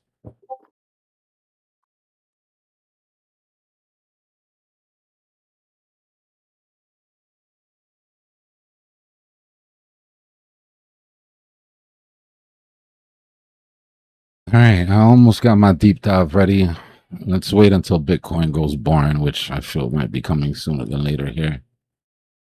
And then I want to dig into this new narrative that I've been looking at, just to give you guys a heads up. Its own legacy, by the way. It's not in crypto, so.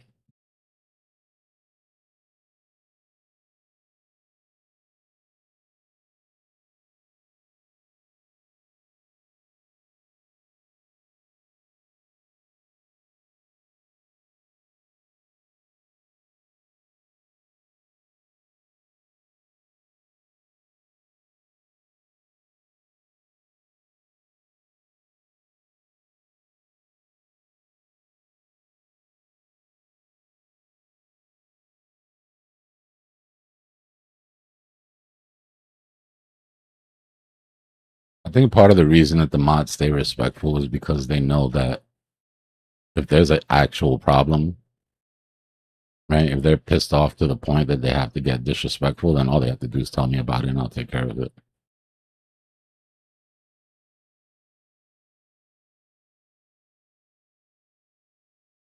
There's no need to come out of their, to come out of their character. W member, appreciate you, Crimson.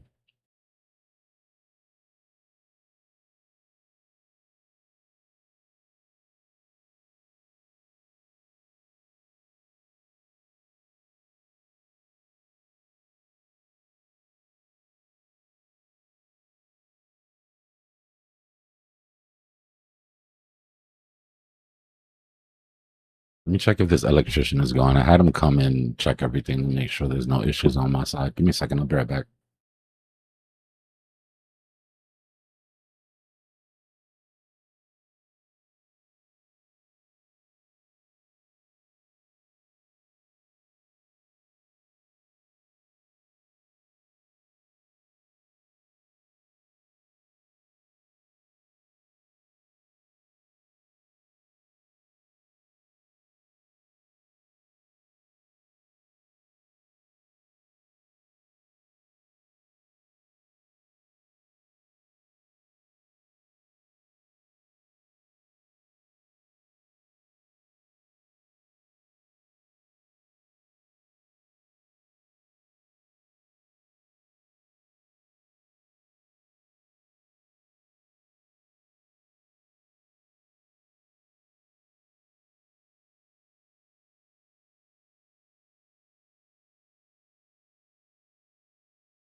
All right, if we don't break this on this run, then we're gonna go into the deep dive. It's gonna take about 20 minutes, 25 minutes.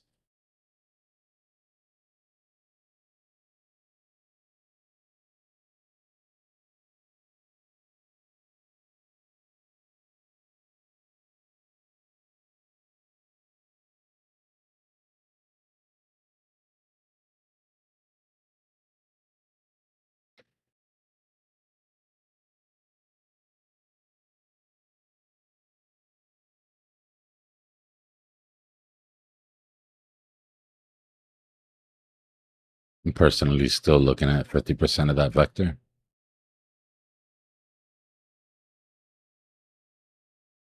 But we need to get back above that neckline of the M pattern or else it's not happening. We got dual structure like we always do when the bulls and bears are fighting.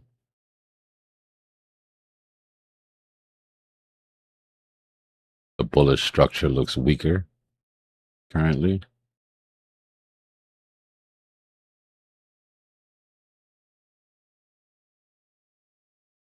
Right, inability to get above that 50 will cause this W to invalidate and make the bear flag play out. Play out.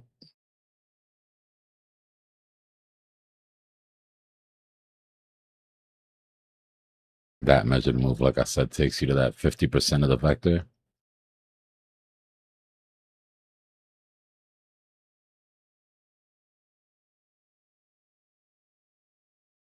But the weakness we're seeing is threatening to disappear. That bullishness. There's nothing wrong with the W. Stopping volume candles on each side. The follow through is the issue. Speed, velocity. Slow breaking W's create bear flags.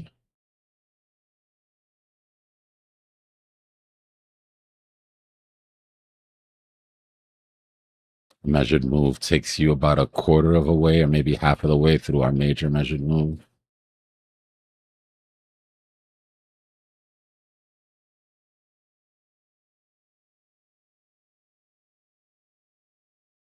Actually, might have taken us a little bit more.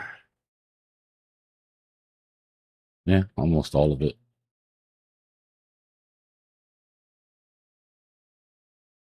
Even if this comes out and hits that 50 EMA, I'm still expecting this larger W to play out. I mean, this larger M pattern to play out. Only question is, do we do it now or are we gonna bullshit for a little while to clear those licks? My bet is down at this point, though, just because of the weakness we're seeing.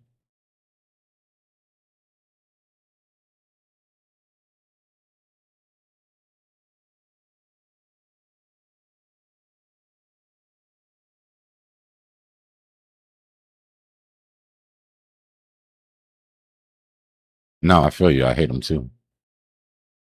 It's the worst. What you want to see when you get that type 2 is you want this leg up from that type 2 to be nice and explosive. You know, if you don't break out, you at least want to consolidate, right, at the breakout. You start losing levels like that, especially falling back underneath the 50. It's nasty work.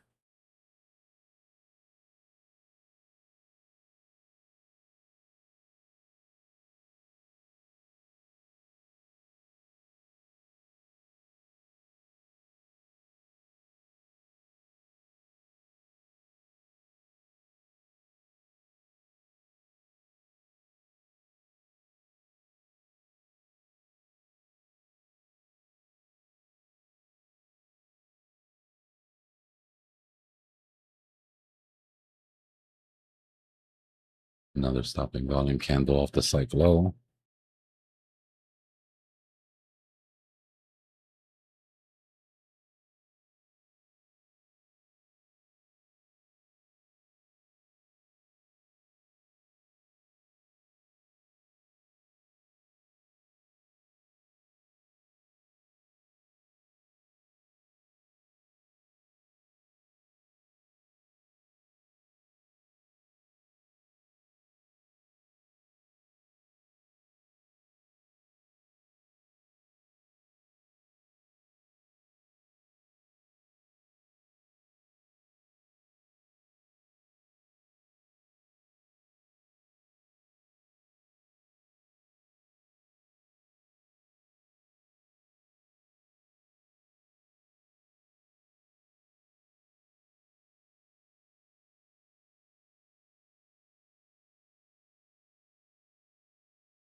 Go check on GLI real quick.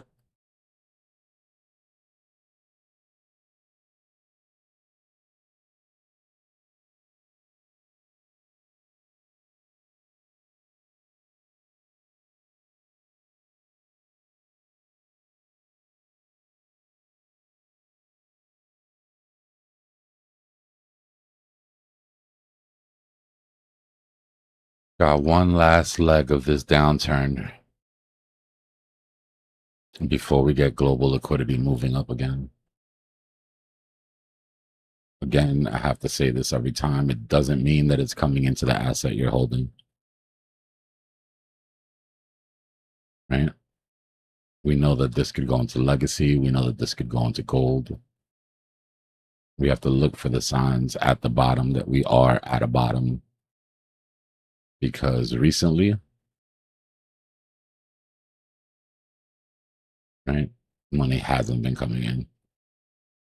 This uptick, like we were talking about at the time, went into legacy, bled Bitcoin out.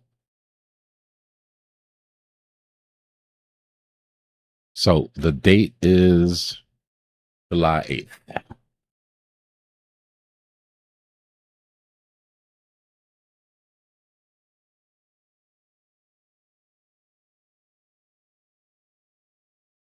Till then,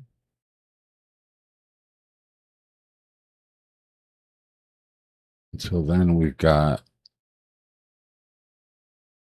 more of a tight liquidity environment. Sorry, I'm doing like 3 things at once here.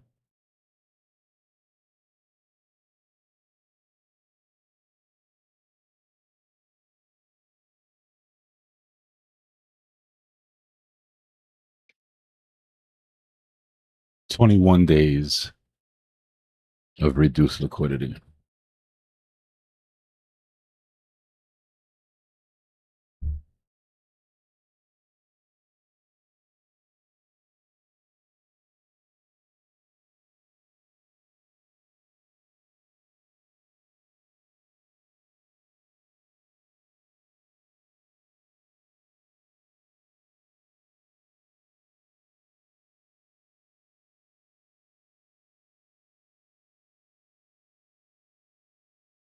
RDA, appreciate you, brother.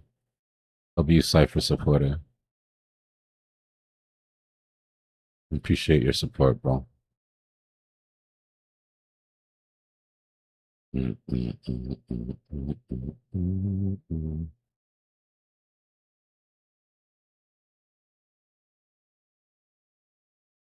So people don't think I'm playing favorites.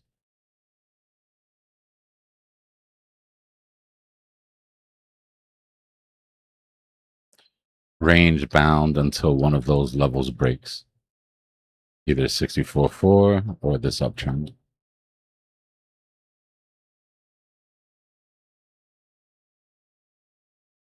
So then everybody chill out, grab a drink.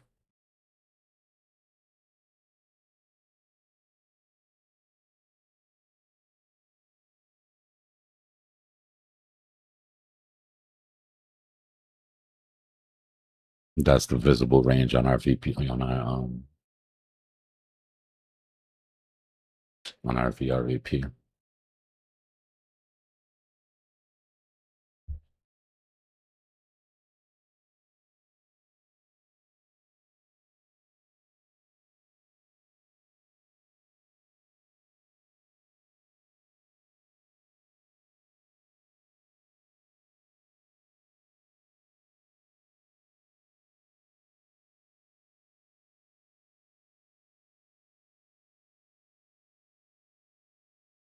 One minute's cold up, 5 minutes cold up.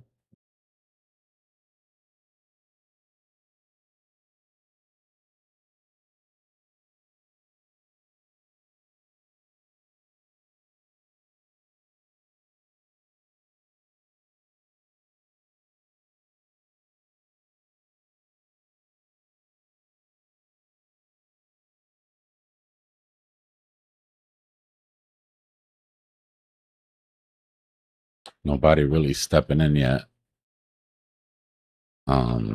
As far as buy and sell walls, nothing crazy.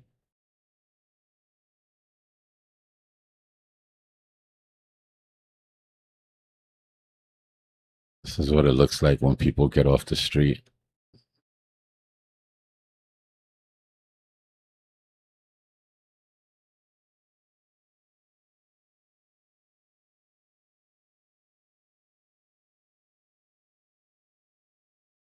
Catch up.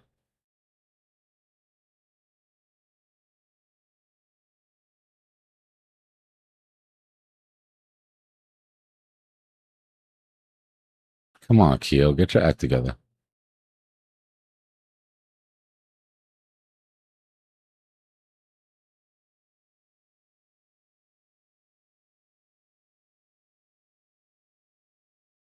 Huge bearish imbalances and where we're at right now. I mean, this is the area on the chart where bears have stepped in. So you would expect them to try to defend their positions here. For the bulls, what you want to do is get above these bearish imbalances and use them as support. But until you do that, there will be resistance.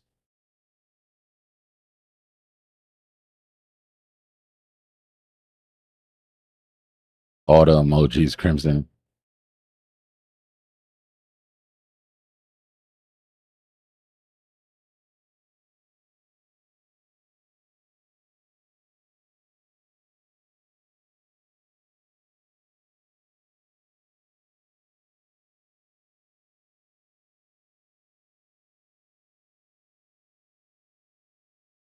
I need to recycle the emojis, though. I need to add some new ones.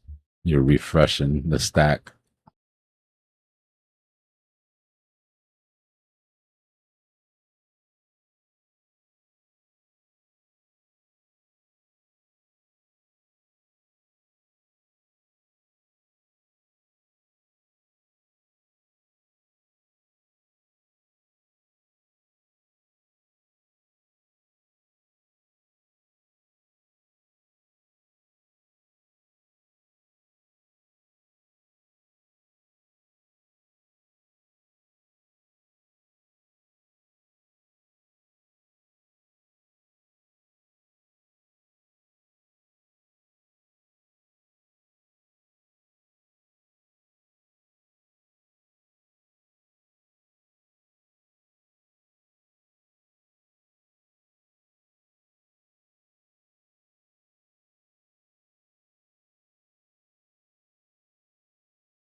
Anybody who's still waiting on your hoodies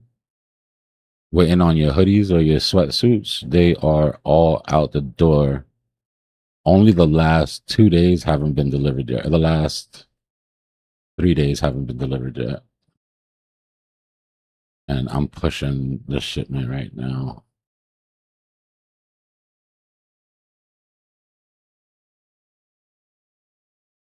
Check out the Cypher store, by the way, yo.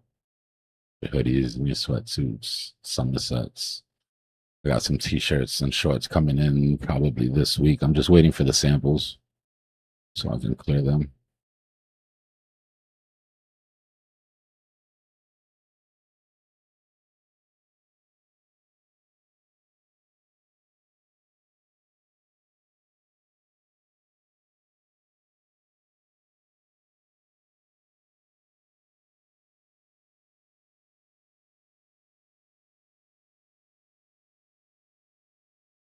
What's Hype doing?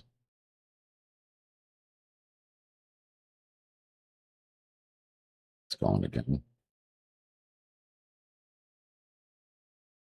Well, both our measured moves hit on Hype. We're going to have to build new pattern here. Can't say I love that.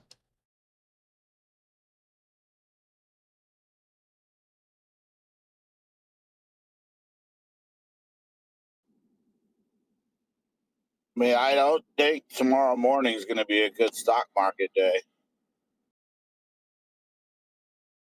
For who, the Bulls or the Bears? For the bulls.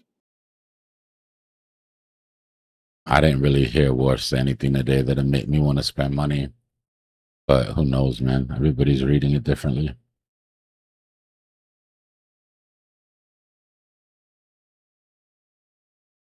Yeah, I mean, it could be a double top, right?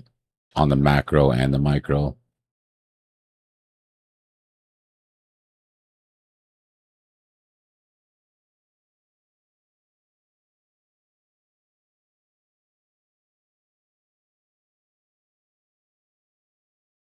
So he's a top on a daily.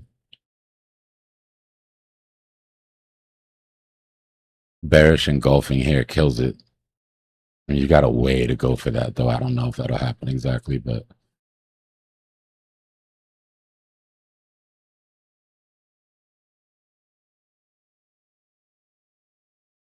you're already starting to put in lower highs off of your top.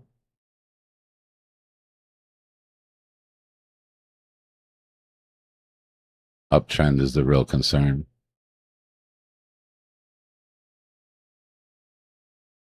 Other concern is that this W played out without fractaling it all into a larger one, right? Market maker tends to telegraph his intentions by building a larger W before the first W gets filled. We didn't do that. We just had a continuation.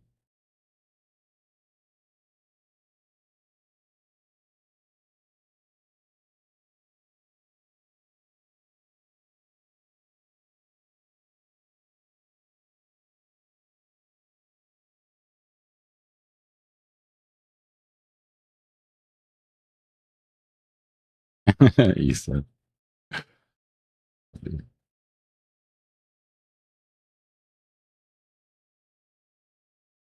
Yeah, the hoodies and the sweats came out first because those were done already. But those were done before it was 175 degrees in Miami.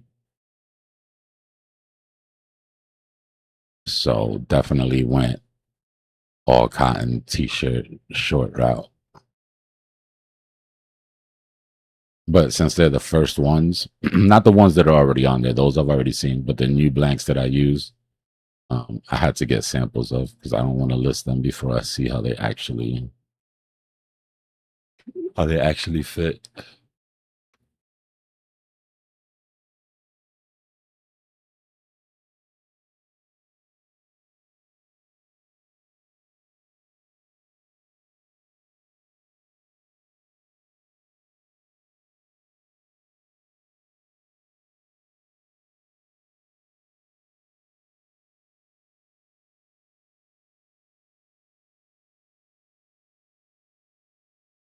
Bottom of the range. Well, bottom of the flag.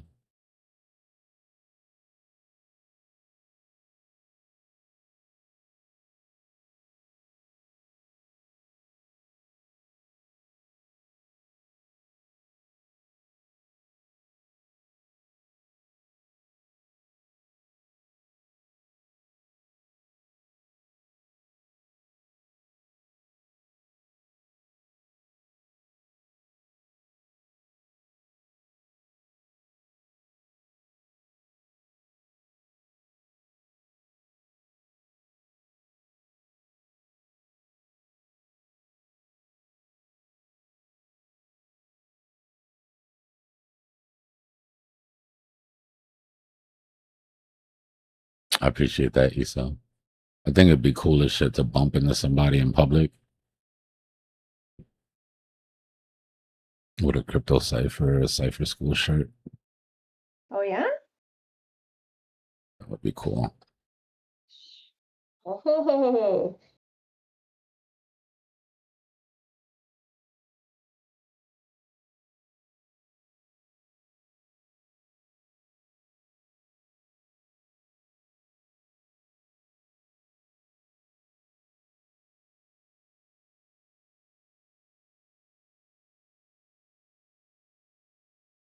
What's up with you over there, little peanut gallery? What are you doing? Who? Who, me? You're the nut. Just kidding. What are you up to? I'm lurking. Just looking.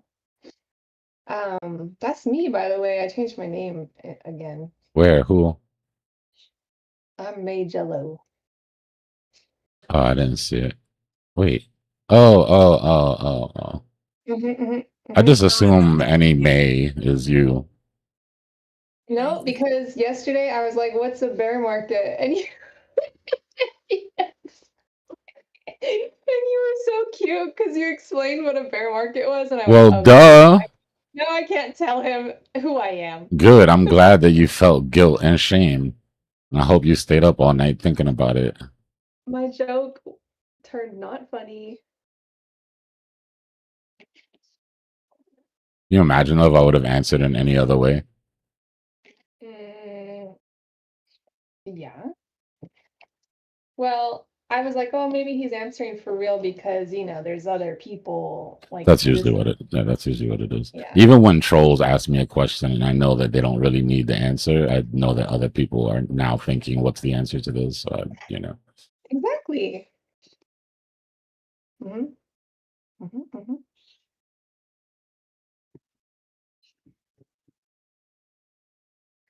Mm-hmm. I tried buying crypto the other week and then it just wasn't time. there's no rush, in my opinion. Yeah. I'm waiting for it to do the dirty. You know what I mean? There's still too much hope. You can smell it.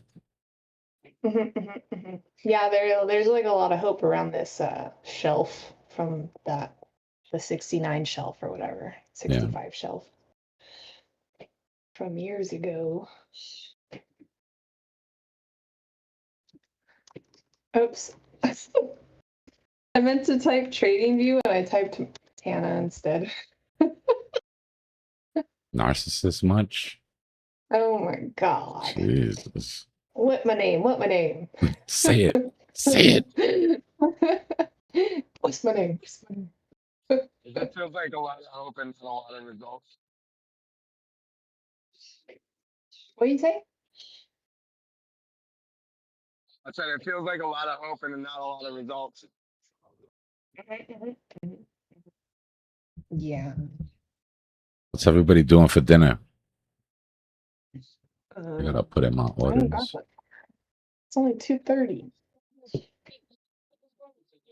I haven't decided yet. I had steak frites with truffle for lunch.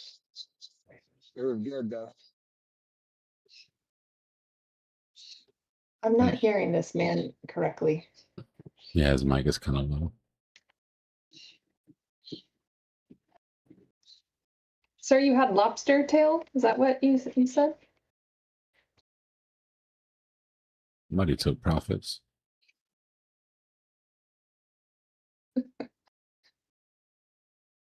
Oh, the spy did the thing I was waiting for. Whoops. I'm stepping outside, my bad. Yeah, I know I had lobster tail yesterday. Actually, so I ordered a half lobster and then I got the other half of the lobster because I was like, well, half isn't enough. And then now today I had steak frites though for lunch. Good lunch. You had steak pizza?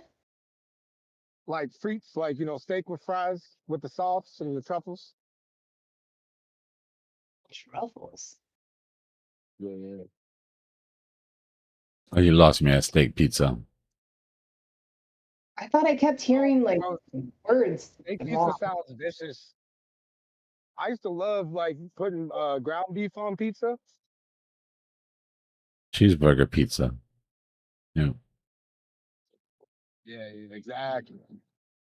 Or like taco pizza is the best.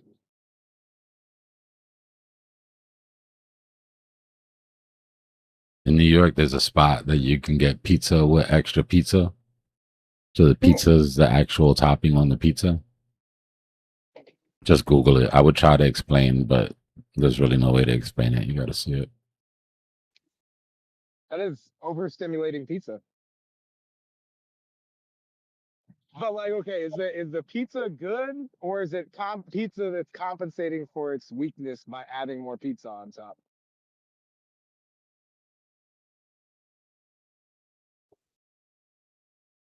Mm, Somebody had to take a picture of this. Let me see if it exists. Dbloc, you see that double top on the SPY? Daily? Yeah, I see the possibility of it. Yeah.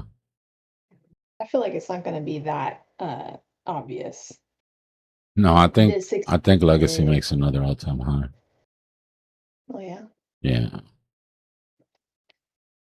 That would be wouldn't that be like a 2007 last push before it goes poopy? It's just that move up that we've gotten global liquidity coming in. And like I said, there's still too much hope. There's still too much lingering euphoria. So, in other words, I don't see it going into metals, right? You would need fear for that. If we were in fear, if we were really as, up against the rock as we think we are, then you would see gold and silver go up and you would see legacy and crypto go down as that global liquidity went up. But I think there's still enough. Remember, we talked about this. We talked about the difference between a euphoric retrace and a defensive one. Right? On euphoric retraces, people look to buy the dip. On defensive ones, they look to squirrel their money away in something safer. Reposition. Yeah. So I still think that it's still too much. There's still too much hope in the market.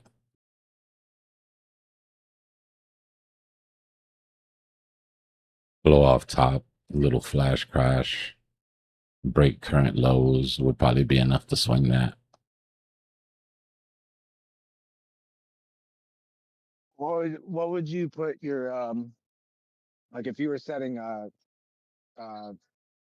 like your validation for that, like what would that line be? Like I said, I want to see a move up into liquidity, but I need to see it needs to be a swing fail. Yeah. Right? Like a daily, definitely interweek. Right? Something that consumes itself, but then the important part is that it takes out the lows. So I'll show you with a squiggle.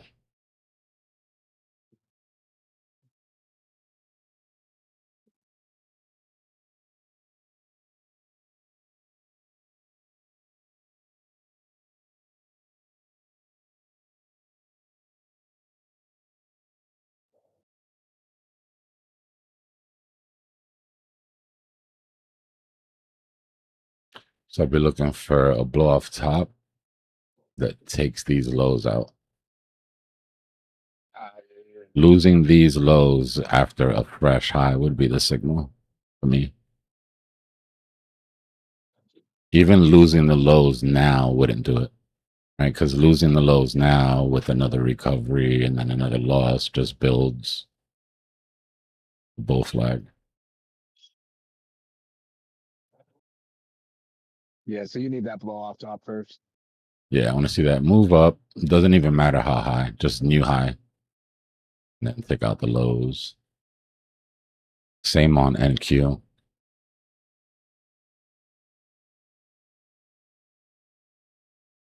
Except NQ's already done it.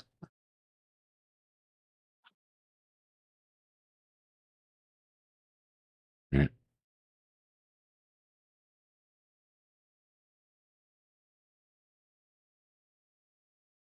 Now it needs to take out the lows.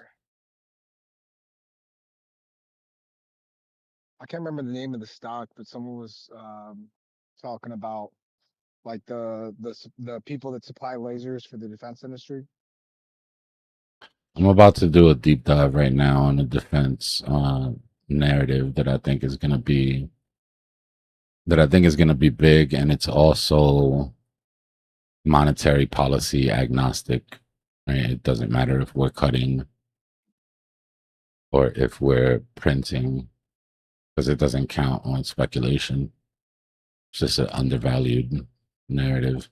I'll go into it really soon here, actually, because I want to be done by the time my food comes. But now we're starting to break out, so let's see. Copy.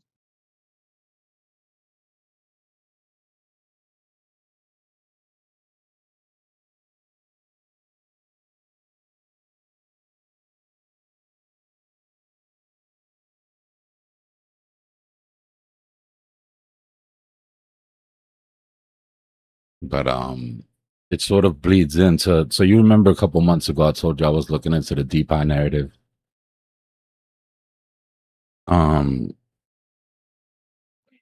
Basically physical AI infrastructure, or what they used to call robots when we were kids. This is along that line, but for defense industry.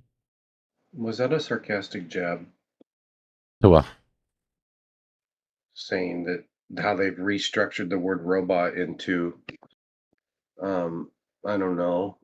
no, it's Like just I've heard it's just what they just don't call them robots anymore, right? Everybody wants to be fans. It's a robot. That's what we're talking about. Yeah. But I guess having an AI brain, right, would sort of the robots that we looked at as kids were really just like macro machines, right? They really just did certain things. But when you look at like what's her name from the Jetsons, she definitely had AI. Either that or she just had a LLM full of recipes.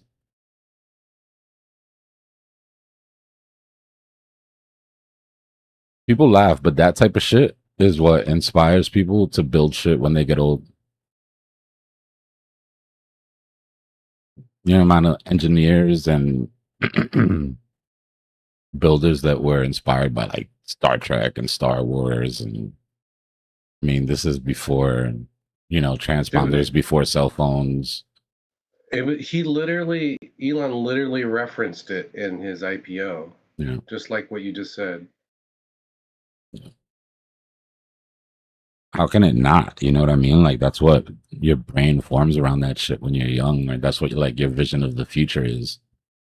Well, I think a lot of people too, they hear the word sci-fi and they think that there was no thought that went into it. And some of the sci-fi artists over my lifetime are actually pretty you know what I'm saying? Like, don't write them off. It's like they did enough research and they did some hand waving and some things, but dude, it's not pseudoscience.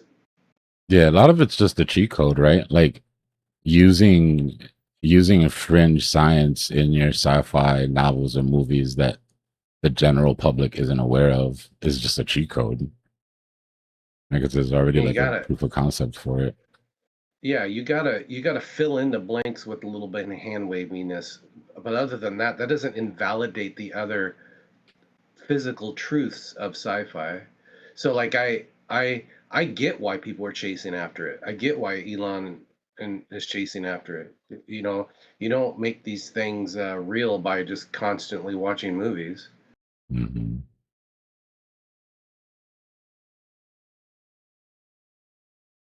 Oh, you did, Issa? That's cool. Yeah, we used to get a lot of here too, honestly, because a lot of those shows were like before most of our time, but then you would get those Nick at Night repeats or Cartoon Network that would, show them after. That is so funny. Like after years and years of Star Trek, and then the fly's got to come out and just ruin it. It's like, yeah, if you really do teleportation, this is what happens. You get a fly in your module and you turn into a fly. It's like, thanks for the dark side effects of teleportation.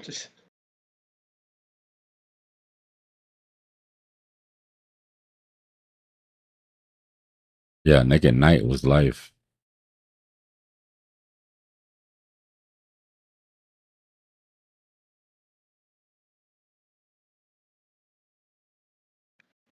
Did I hear right that they want to bring Firefly back? I thought I read that somewhere.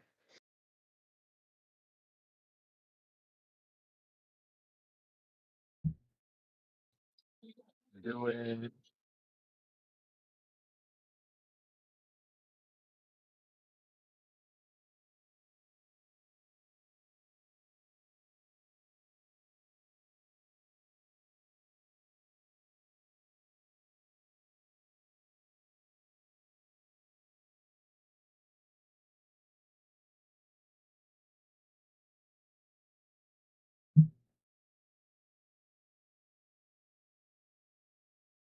Are you afraid of Is the the dark? That's a market open this throwback. Friday?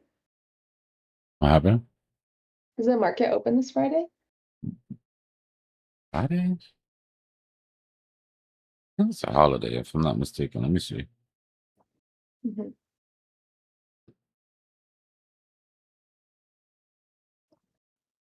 I don't think so.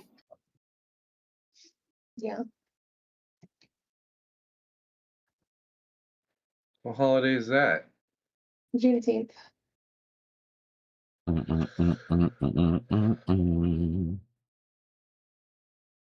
Nick. And Nickelodeon sponsorship. I'll take it.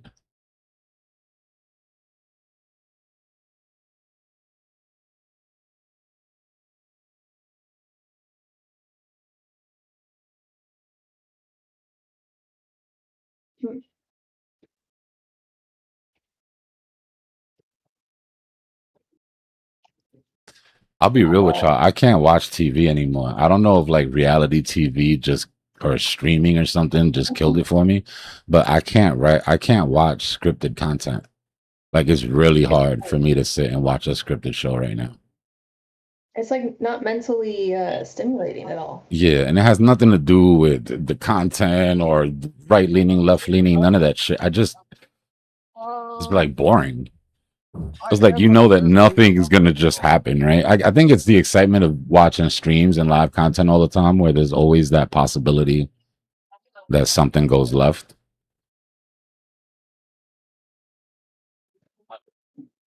You mean to tell me if you sat down and you were forced to watch like Saving Private Ryan, you would call that boring?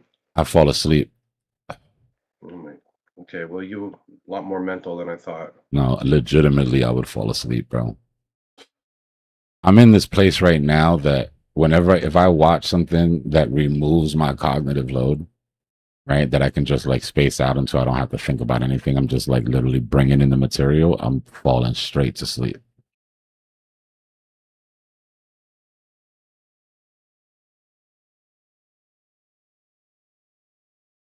I would say that's some unk shit, you know? But it doesn't happen. I can sit down and listen to a 4-hour podcast on macroeconomics and not, just deal with the whole thing. But let me sit down and watch some like a sitcom, bro. I'm asleep before the first commercial. A movie, maybe if they hook me in, but it's got to get my mind going, right? Like I've got to have a cognitive load going at all times or I shut down and reboot. So you tell me you would fall asleep if you went to go see Disclosure Day. I don't even know what that is. That's Spielberg's new movie. I think that's what it's called, where he talks about the government disclosing aliens, but in a Nah, Spielberg like way. I said, if there's a cognitive load there, right? If it gets me thinking, if it gets my brain going, then I can deal with it. But if it's just brainless, mindless entertainment, or just regular plot, boy meets girl, boy loses girl, boy gets girl, whatever. Oh, I get You know you what I there, mean? man. Like, I get you there. Dude, that's gross. I feel like a lot of it is reality is like a simulacrum of psychology, and it's like as you understand psychology more, I don't know. I look at it like horror. Like I don't like horror. I know people love horror, but I don't like horror because there's already enough terrible things that exist in reality. So like I don't need the fascinations of somebody's mind of what the most terrible thing could be when that already exists, right? your diet is important, man. Like, y'all tired of hearing this already from me, but for me, a diet is more than just what you eat and drink. Right? It's what you watch, it's what you listen to, it's what you give energy to. And you get Well, then don't. you give energy to. Well, then don't read 1000% believe that. read Edgar Allan Poe then, because that was before TV, and that can make you turn mental.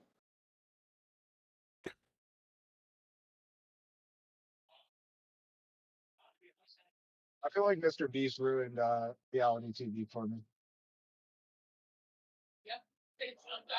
But I've always liked like more educational stuff anyways.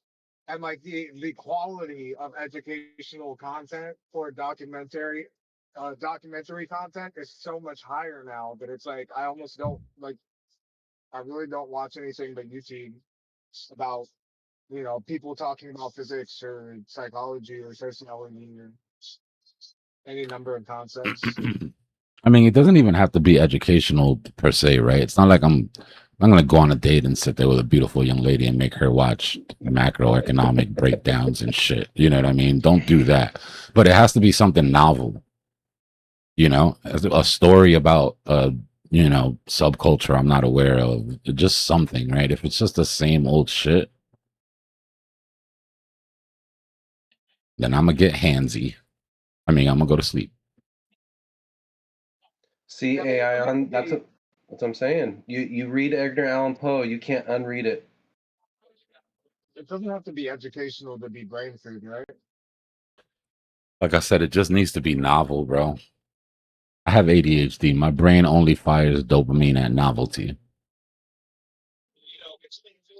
you ever heard the term polymathic brain? You. What's going on, Philip? Yes. That sounded so AI. Yes.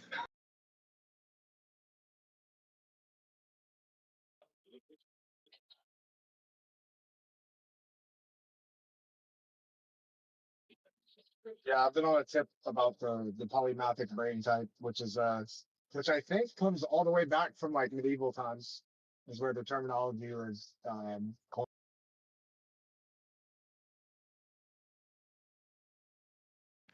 But D, I think a lot of people are that way, man. Like movie theater turnout is at its lowest.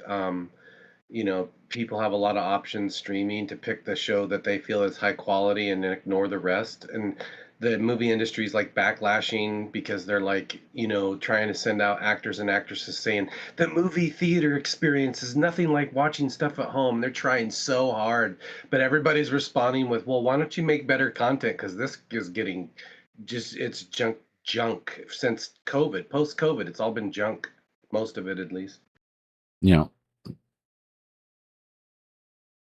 The content is so bad that it's not even about the comfort of being home. It's about the luxury of being able to change the channel. Yeah, absolutely. Or just get up and go do something else if you just, You're not stuck for 2 hours. Now I'm paid. Now I bought into this shit. Now I have to sit here. Get my money's worth. Like, nah. Chick behind me won't shut up. Baby in the front is going into a full tantrum. Like, what are we doing?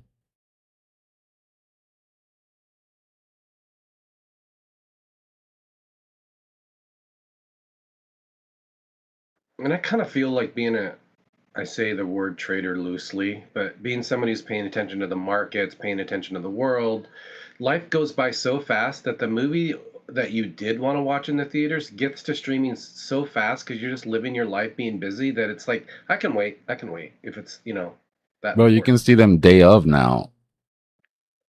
Like they dropped them, some movies they dropped the day of release at home. Yeah, that's crazy. I'm telling you, absolute biggest error that Netflix ever made was during the AMC GME era. People don't know that you can get games on Netflix as well. Netflix was at its top, at its highs coming out of COVID, right? Cash rich. AMC and GME both on their last legs. Who did not see the play there? Like, how do you not immediately just absorb AMC, GME, and now you've got physical theaters for people who have Netflix subscriptions? They can go watch whatever they want in the theater, or they can go to a physical GameStop location to get their delivery of their Netflix or to return their Netflix game. Like, what are we doing, bro? It was just sitting there right on the tee waiting. All they had to do was swing at it. Biggest mistake they ever made. Them or Amazon, but Netflix was better cash position, in my opinion, to do it at the time. Not anymore. A lot's changed since then. Right? All the major networks pulled all of their shows and all of their movies off of Netflix and started their own streaming platform. You know what I mean? Like they just missed. It was a flash in the pan that they just missed the opportunity.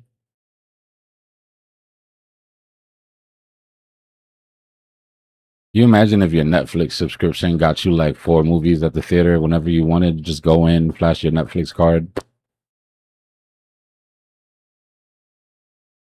They wouldn't have You're made onto the money something. off of that, but they would make the money off of everybody else that came to the theater with you that didn't have a Netflix, or you know what I mean? It would become a thing again.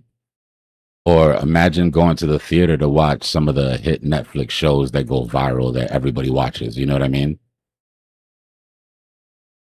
The events and stuff that they could throw, like it's just a missed opportunity. Yeah, and for all the people that have Netflix that don't have a home theater, you've now integrated them into the station.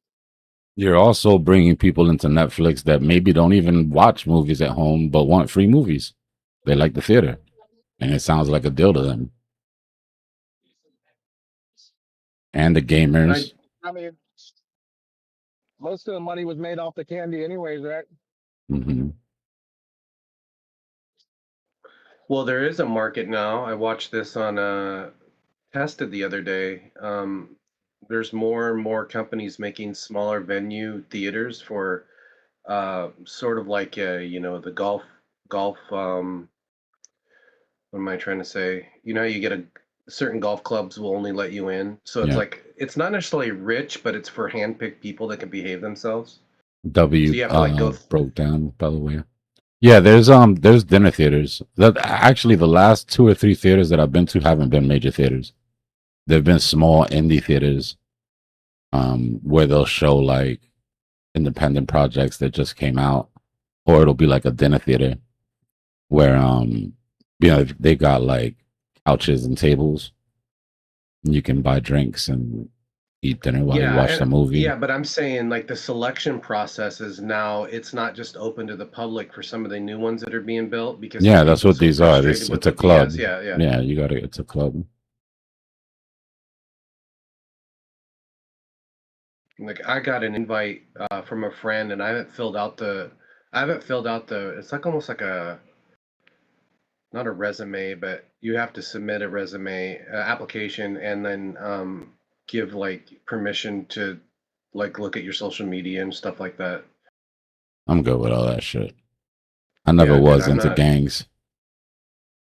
It's like the same as jumping me in. Like where you gotta see to make sure. Like Yeah. I'm interviewing you, first of all. Let's not get that twisted. I came in here to see if this is a place I want to be. That's how I used to Yeah, feel. but That's why I always did so bad at job interviews, bro. And honestly, I really do think it's the best way to approach it. Like people go to a job interview and they're like, "Oh, please hire me, hire me, hire me." I used to walk in at job interviews like, "Let me see if this is a place I really want to work at." Like I'm interviewing. We're interviewing each other.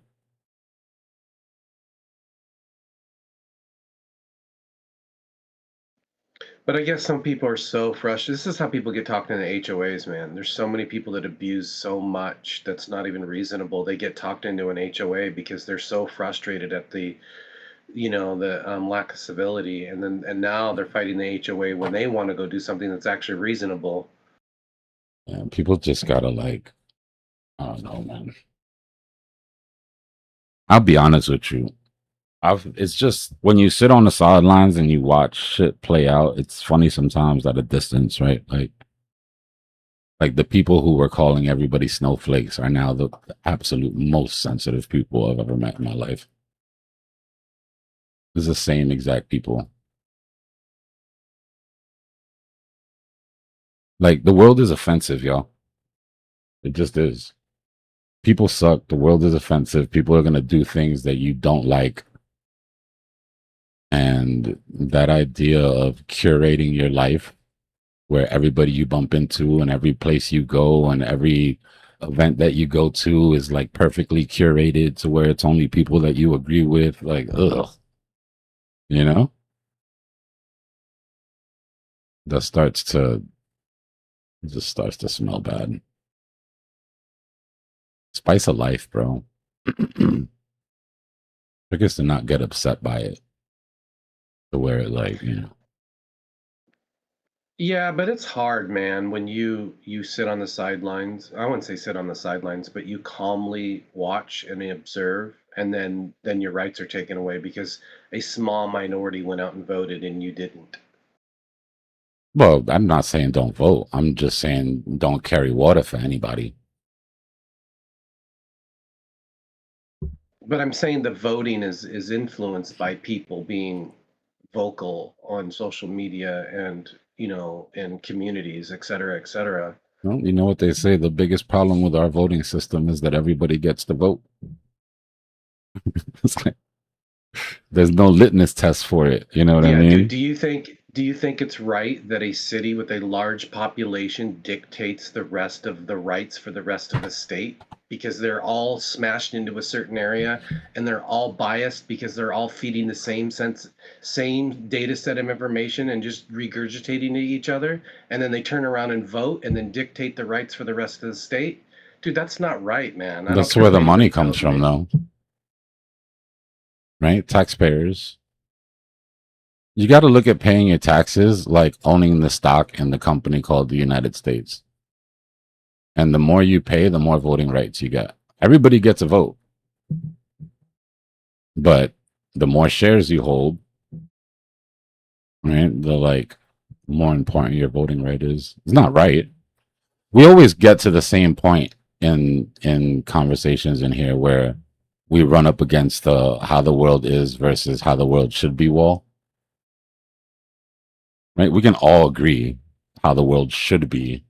It shouldn't be like that. You know? Dude, I'm not saying change it. I'm saying I'm trying to explain to you that you're basically saying you lost your right to be upset about those things. And I'm saying that it's valid that if you had a right previously, let's say you moved to a state and you had that right and you invested in that hobby, or you had something that you were just invested in both either mentally or economically, and then a small geographical section of the state dictates you to get that you will now lose those rights. And my solution is just move out of the state. Don't let it bother you. Yeah, but it still bothers you. You still reserve the right to. You can always be no, you can always be bothered, bro. That's, yeah. What I'm saying is don't let it affect your life, right? If it's something that if you can't change it, and like grandma used to say, right? If there's something you can do about it, then why worry? If there's nothing you can do about it, then why worry? Yeah, I mean that's why I'm on Zillow in the middle of the night looking for places outside my state, because I'm not going to sit here and complain about it. I'm just gonna move, because it's like, not if you're not happy there, then you're not going to change the politics of your state. Go find your place. Go find your peoples. Yeah. Talking about Washington? Yes. I mean, you got to understand that, like I said, it might be a small portion of the state, but it's the overwhelming lion's share of where the money comes from. I'm curious, Jacket, what are your main issues with Washington? Taking the rights away from people, regardless of what that right is. Can you be a little more specific, please? The right to bear arms. Okay, yeah. That's a big one. I mean, it's a constitutional amendment, man. It's not even I'm making it up.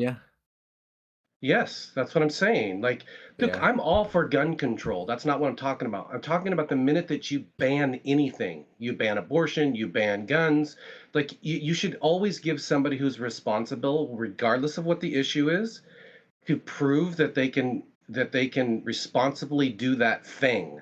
And the minute that you use the word ban and you can no longer do said thing that you were legally allowed to do 2 months prior, that's the difference. These are not unreasonable things. So when you use ban, that's when I lose it. Not talking about control, not talking about regulation, just talking about banning anything that was previously legal. Right? Yeah, But that's all I'm saying. Yeah, same thing in Virginia. Like they're banning. Oh God, fire alarm. I'll come back and talk later. Sorry. You go check that, bro. It's the stupid freaking dorm, yo. Every dorm I've ever been into needs the batteries changed on the damn smoke detectors. Anybody remember when Connor was online and he's chatting? Yes. And he's like, oh, I have to. Yeah. I don't remember exactly Listen what to he this said. crap. He was like, my house is on fire. I have to go. It's messed up. It really was too. I'm gonna join on my phone and get outside before I burn down.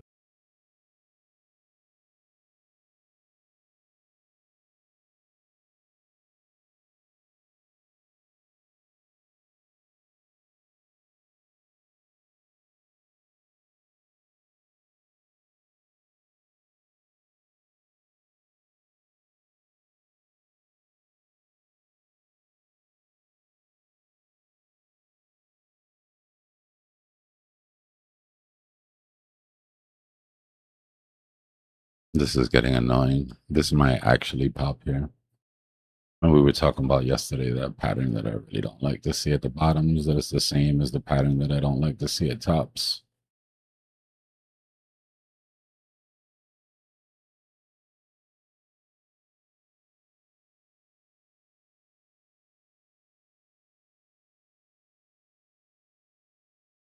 Do we still get late night snoring from EMAD?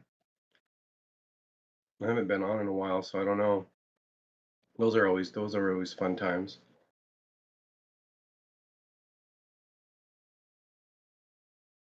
I don't know. I haven't heard him snoring in a while. He's on push to talk, so you should never hear him snoring. That would be really wild, dude.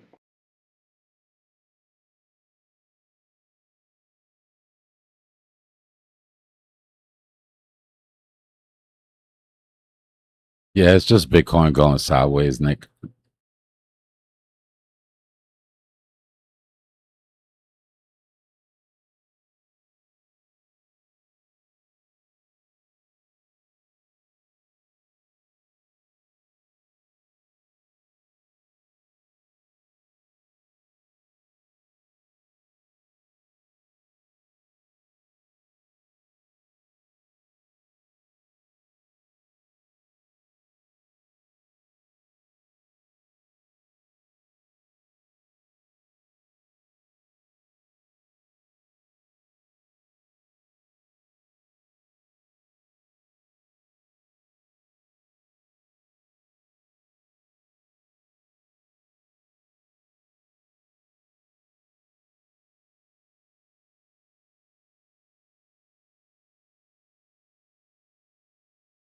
I don't know, man.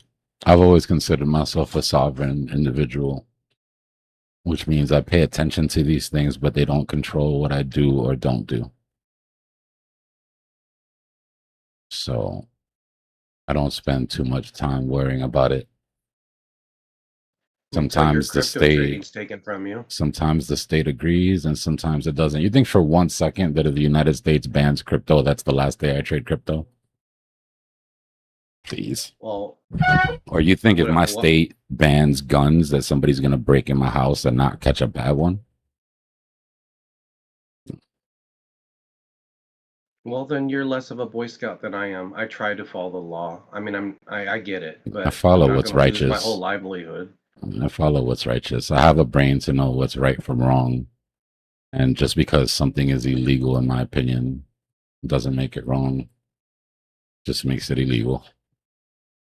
Which I means agree. you I run agree. you run a risk, you know? Follow the laws, y'all, by the way. Don't be like me.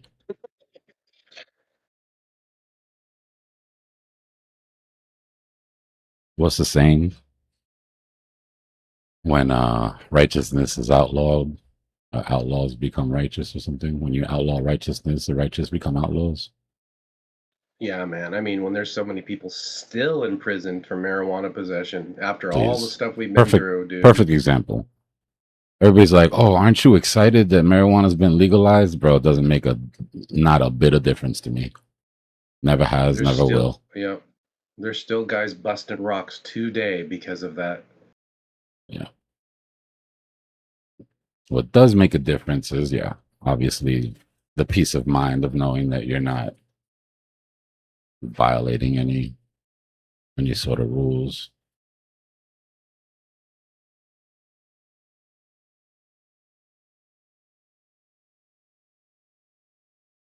We're not giving it back either, Issa.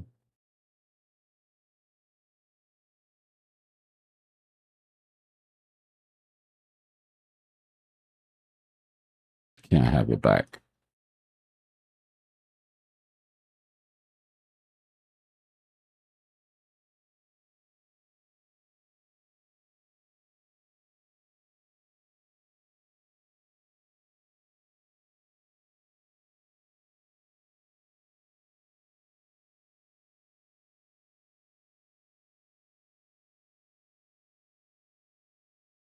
Crypto is such a big part of what we're talking about, though, for me personally, because I've always been like this.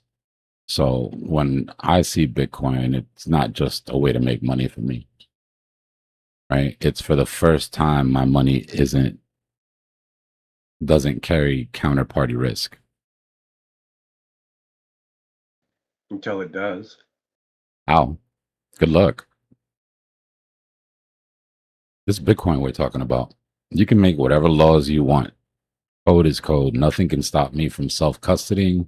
Nothing can stop me from selling my Bitcoin to another person, P2P. No law in the world. Dude, You remember we're what dealing with a Putin government. said? You remember what Putin said about Bitcoin? No, I don't. Putin said, who can stop Bitcoin? Nobody. Why did he say that? Because he tried for 5 years. And if Putin, with complete control and autonomy to do whatever he wants in his country, can't put a dent in it, good luck. So you're okay with like people fighting this institutions fighting the system, and I'll give you an example of this. So in my state, they allowed legalization of marijuana, but what the federal government did, and I know you know this, but I'm just saying it's an active they're working against the system that they won't allow you to put your profits from your farm in a bank.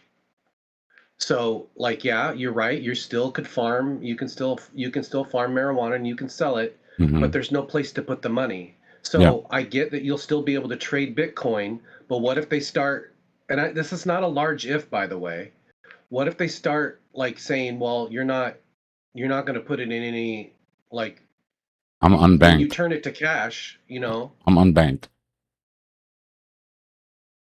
Right now, I don't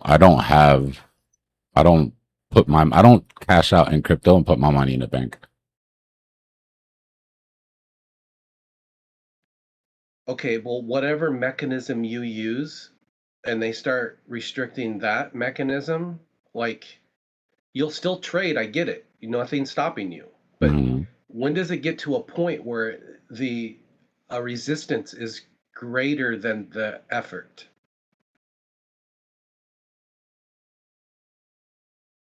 I just don't see how it gets to that point. Okay. Bitcoin is the only money in the world that you can control in custody and can't be affected.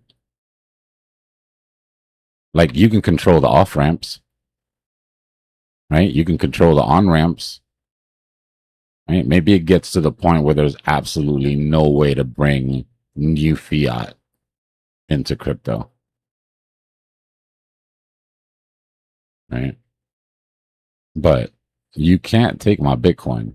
Nobody can take your Bitcoin. Nobody can freeze your Bitcoin. Nobody can pause your Bitcoin. I understand your point. I get what you're saying. Right? They can make certain things difficult enough that even if they can't stop you, it's, but what do we do about it? Yeah, and I'm not Like, are we saying going to these things to rage be against the argument. machine or what are we going to do? Remember, it's the whole sphere influence, sphere control thing. Yeah, yeah. I mean, I'm not saying these things to be argumentative. I'm No, playing we're just devil's talking. advocate. Yeah. Like, I mean, dude, they want to put software on our printers to see if we're printing guns, man. I mean, that's how bad it's getting. It's like I can't even go print a Star Wars prop without being flagged that I'm a terrorist making a machine gun to kill people.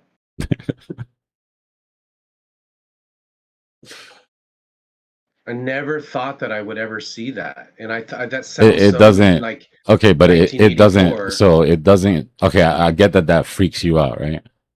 But your neighbor having the ability to print a machine gun, or not your neighbor, say the person you hate the most in the world, or let's say the craziest person that you know, or the most violent person that you can imagine, them having the ability to print a machine gun untraceable doesn't bother you at all. Like, in other words, does your desire for the right to be able to do it yourself supersede the fear of somebody else doing it? No, I'd rather them follow the federal law and saying that manufacturing a machine gun without a license puts you in federal prison for 20 years, which we already have a law for.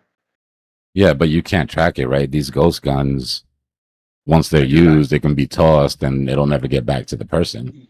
I mean, if you're an old school machinist, you don't need any modern technology to lathe out a weapon. Like, I get it, but you get my point, right? There's some get your people, point. there's no right or wrong, but there's some people who weigh heavier on the fear of somebody else doing it, and there's some people that weigh heavier on the, well, I'm an adult and I'm not going to use it for anything bad, so I should have the ability to do it. But those are the two arguments. I'm not going to say how I know this because it's not important. It's much easier for me to go to the black market and get a machine gun than it is to learn how to make one. It's the effort to you know what I'm saying? The effort to outcome ratio is just not worth it. It's easier for me to just know some hillbilly or something and go get one. It's not going to stop them. It's not going to stop them at all. Not even remotely close. They're already getting them. They got them before printers. So you've heard the old statement, man, about like, I don't know who said it. Was it Thomas Jefferson or Ben Franklin about security versus comfort? I don't remember the quote, but whatever. Anybody who's willing to give up their security for freedom deserves neither. Yeah, they're very good. Nice, dude.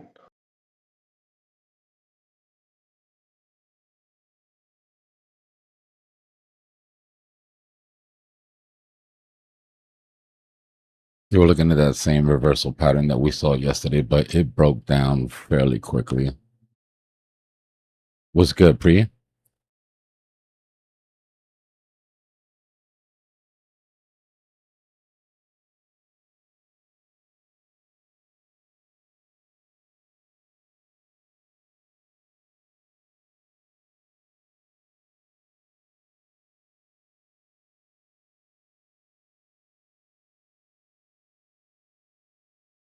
The USDT, yeah, they're probably giving it back though, apparently. So USDT, remember, USDT, USDC. Every move that you take towards convenience, you take away from security. Right? So the convenience of being able to hold stables and not have to hold fiat and be able to easily trade in and out. The trade-off to that is the fact that it has an off switch. Right? USDT, USDC doesn't have to be seized, it can be frozen. So it's never taken from you. It's just rendered, inoperable. Part of the deal, and by the way, the reason that Iran takes the toll and the insurance payments, that's still funny to me, takes the toll and the insurance payments in Bitcoin is because it can't be frozen, right? Because they already froze their USDT, they already froze their USDC. But they are in talks of giving that back. Me personally, I'm against the whole thing. Right? Neither USDT or USDC can claim to be, well, first of all, decentralized at all, which luckily they don't.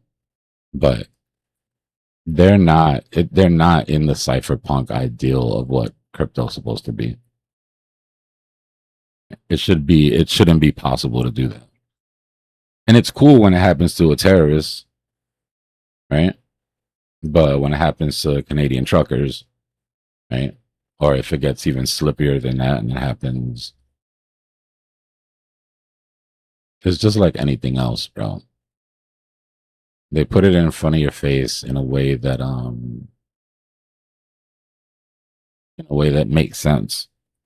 It's like the way that products are rolled out, like Neuralink, right? Like we were talking about the other day. Like Neuralink will bring vision to people who can't see, right? It's going to make people hear that can't hear.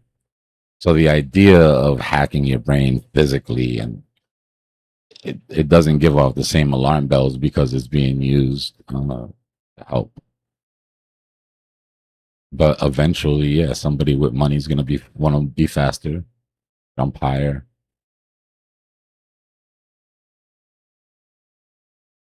Crap. AI is like figuring out these proteins that in the part of your DNA that causes aging, and they're, oh my gosh, dude, what's gonna happen then? We're gonna 7 billion people that don't die.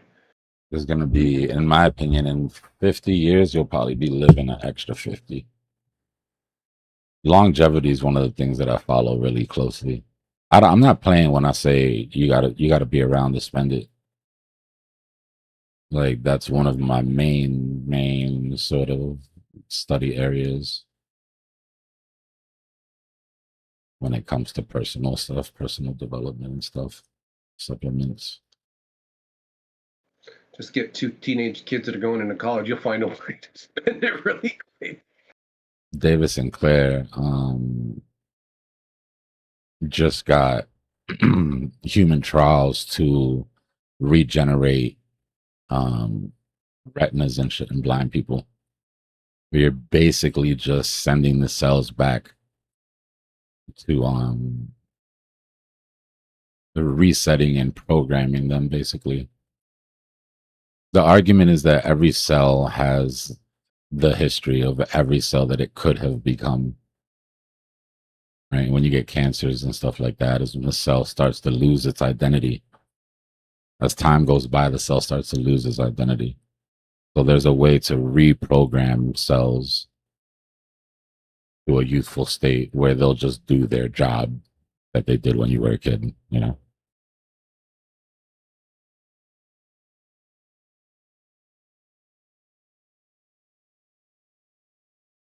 Would I do what myself? Neuralink? Nah, probably not. I joke around and say yeah, but if I had an illness or something like that needed to be fixed, I would. Yeah. But like just to be able to trade, like by blinking or something, nah, I'm good.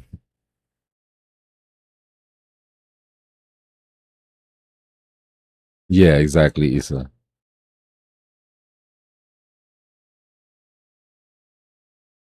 As your telomeres get shorter, that information that feeds the cells in your body that reminds them what they're supposed to be starts to get murky.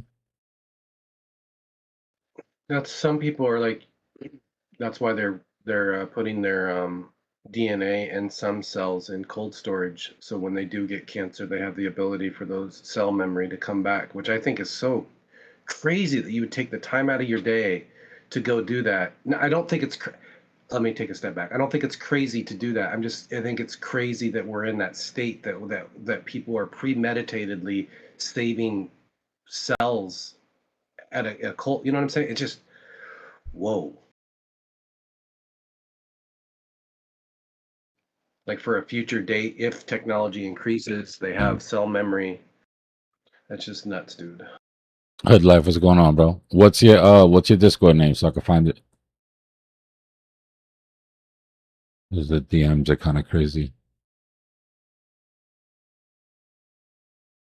Same name?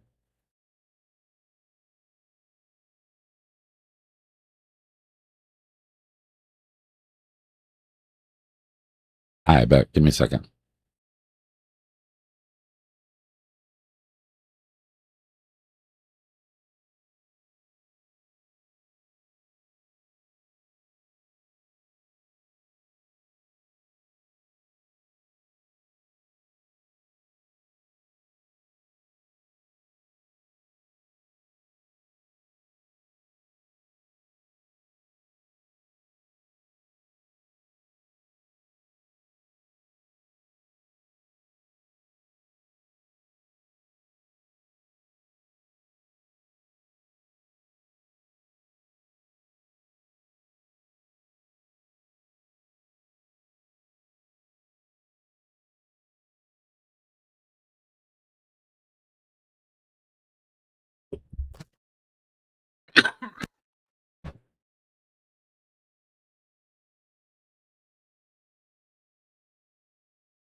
Um,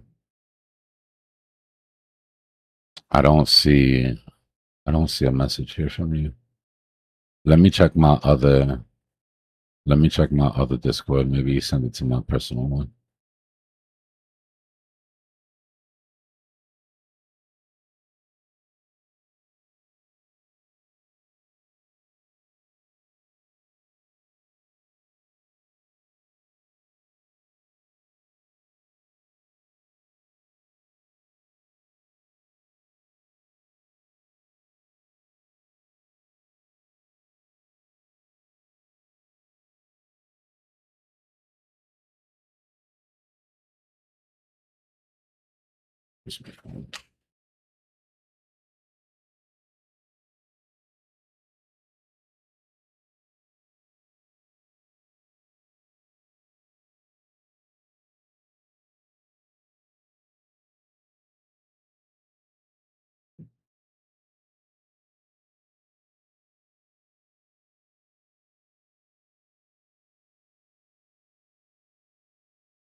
Are you sure you messaged the right account, bro? I'm not seeing it here on either one of my Discords.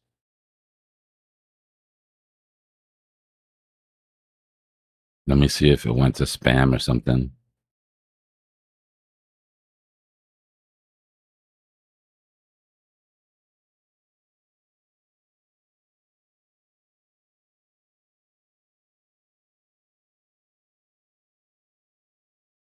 I found a bunch of DMs from people in my spams the other day. See, like right now, Nightmare sent me a DM and it landed in spam. Dude, I've been trying to message you for, I don't know, 2 years, and I just gave up. If I could get, yeah, right. If I could get AI to organize my DMs, that would probably be like, I'd probably be prouder of that than anything else. That's like a bigger litmus test for AI than any of the sort of shit they got it doing. You can organize this shit.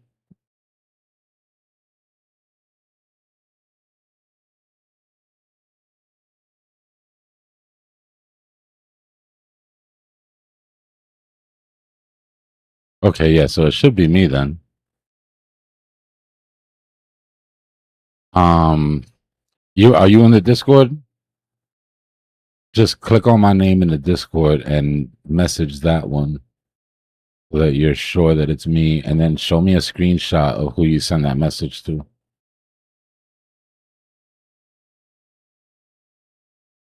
Like, just go in the chat and find, like where I'm streaming right now or whatever, and then message that one. We'll figure it out.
back in that range. Ugh.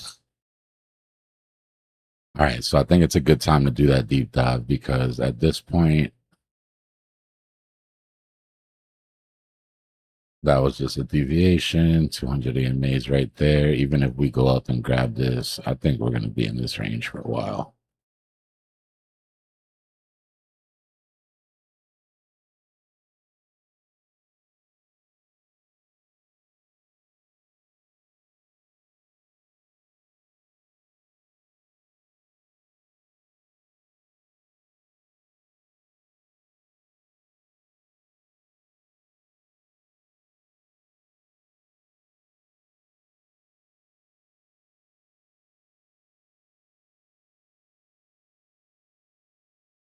Well, one's a 10x, one's a 20x, so.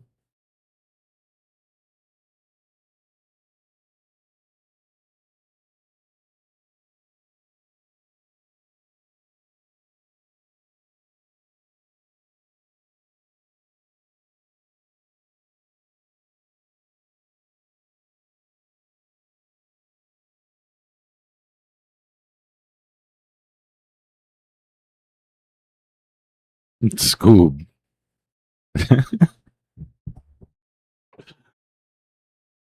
That's some random shit, bro. Where'd that come from? Oh, okay. I just read up. I thought that just came out of nowhere. Yeah, I want to do the deep dive before I eat because I've been doing the deep dives too late. So I want to get through that, and then the deep dive is really not, like I said, this is just one of me thing. I'm only doing a deep dive on it because just to do my job and get it out. Like I said, I'm into any new narrative, or if I'm looking at anything new, I promise I will let y'all know.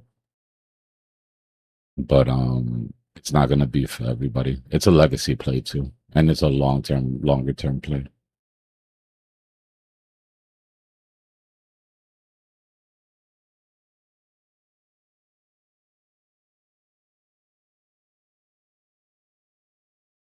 RH with the 18 months. Damn, 18 months already, bro.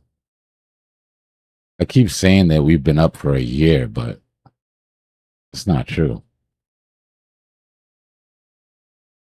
Time is flying. All right, so I got a couple short pieces of content, and then I turned the Cypher Intelligence group on this narrative. So the same agents that we're using to research for the business.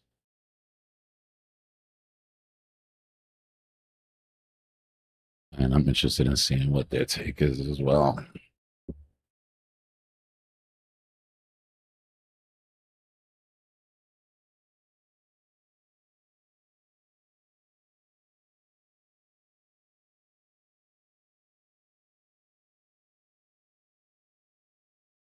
All right, so let me download this. It's easier to do it like this.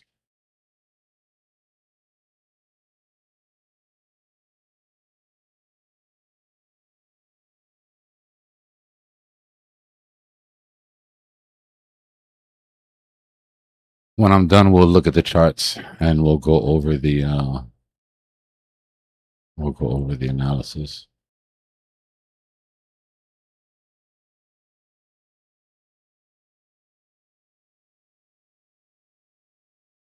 Public markets are miscalculating a significant reallocation of defense capital. According to Dbloc's newly declassified Cypher School narrative report, retail panic is obscuring a generational rotation into domestic autonomous defense technology. The driver is institutional. In previous years, the Pentagon's budget for autonomous systems sat at approximately $252 million. The Department of Defense is now preparing to deploy a $75 billion allocation toward autonomous systems and counter-drone defense. To secure this initiative, the federal government is reviewing proposals to take direct equity stakes in American drone manufacturers, effectively guaranteeing capital access for targeted companies. Hold on before we keep going. Sound check. You guys can't hear that on Discord? Let me restart my Discord stream. Hold on. So you can see it, but you can't hear it.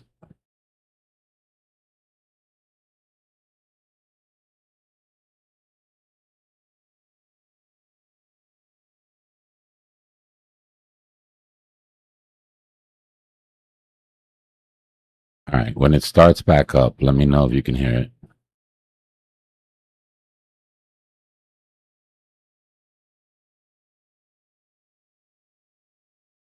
Public markets are miscalculating a significant reallocation of defense capital. According to Dbloc's newly declassified Cypher School narrative report, retail panic is obscuring a generational rotation into domestic autonomous defense technology. The driver is institutional. In previous years, the Pentagon's budget for autonomous systems sat at approximately $252 million. The Department of Defense is now preparing to deploy a $75 billion allocation toward autonomous systems and counter-drone defense. To secure this initiative, the federal government is reviewing proposals to take direct equity stakes in American drone manufacturers, effectively guaranteeing capital access for targeted companies. This creates a widening gap between funding and equity valuation. Despite this influx of federal capital and elevated defense prioritization, leading autonomous drone equities have compressed by 30 to 50% from their recent highs. An industry receiving a 29,000% funding increase, while its top equities simultaneously lose half their market value, signals a structural mispricing event available to institutional investors. To navigate these high-growth sectors, we deploy the Dbloc quadrant model. This tool separates companies that are actively failing from assets that are mispriced due to market sentiment. The matrix maps 4 potential states. Quadrant A represents the obvious plays. The stock is up and the business is growing. Quadrant B is a danger zone, where the stock climbs while the underlying business slows. Quadrant C indicates a broken asset. Both the stock and the underlying business are collapsing. We target Quadrant D. This is where fear outpaces operational execution. The share price falls, yet the internal business metrics continue to accelerate. We prove an asset belongs in Quadrant D using a strict 5-point validation checklist. We verify revenue growth, margin expansion, market share stability, tight debt control, and consistent leadership execution. Any equity meeting these 5 criteria within Quadrant D is not operationally broken. It is simply weathering a period of media fear and macroeconomic panic. Kratos Defense, ticker KTOS, provides a clear view of how these valuation gaps function in practice. Broad uncertainty surrounding government defense budgets recently triggered aggressive profit-taking, driving Kratos' stock price down more than 50% from its highs. Contrast that price action with the company's financial results. While the stock decline vector drops sharply, the EPS growth bar shows a 178% beat on earnings, supported by a 22% year-over-year increase in revenue. The operational bedrock is reinforced by a fully contracted backlog exceeding $2 billion and a future pipeline pushing past $14 billion. The market has priced the stock for a slowdown, while the business is accelerating. Kratos operates with high capital strength and does not require the Pentagon's proposed equity program to survive, though it will benefit from any capital injected into the broader sector. A fully contracted revenue floor combined with standalone operational strength suggests the asset is de-risked. The company is positioned to capture value regardless of legislative outcomes. For institutional capital allocating at scale, the primary vehicle within the sector is AeroVironment, trading under AVAV. Recent price compression here was driven by an isolated legal catalyst. A lawsuit tied specifically to a single Space Force program caused an aggressive sell-off by retail traders. This sell-off occurred despite the health of the underlying firm. AeroVironment maintains a core drone business that is growing, expanding its margins, and carrying over $1 billion in contracted backlog. Institutional capital responded to this data quickly. The moment news broke regarding the Pentagon's potential equity stakes, a rapid price spike followed. This indicates a structural reality of institutional investing. AeroVironment is one of the only companies in the autonomous drone space with a market cap large enough to absorb significant fund rotations. retail panic over an isolated headline obscured the asset most capable of handling large-scale institutional capital inflows. DroneShield is currently reporting year-over-year revenue growth of over 1,000%. Market skeptics argue that this growth is unsustainable, suggesting DroneShield is burning cash and inflating its metrics through heavy acquisitions. The balance sheet provides the counterpoint. Plotting the 1,000% revenue spike against their debt obligations reveals a flat line. The company carries zero long-term debt and has achieved profitability ahead of schedule. The company is moving toward an AI-driven orchestration platform, shifting away from a reliance on hardware sales.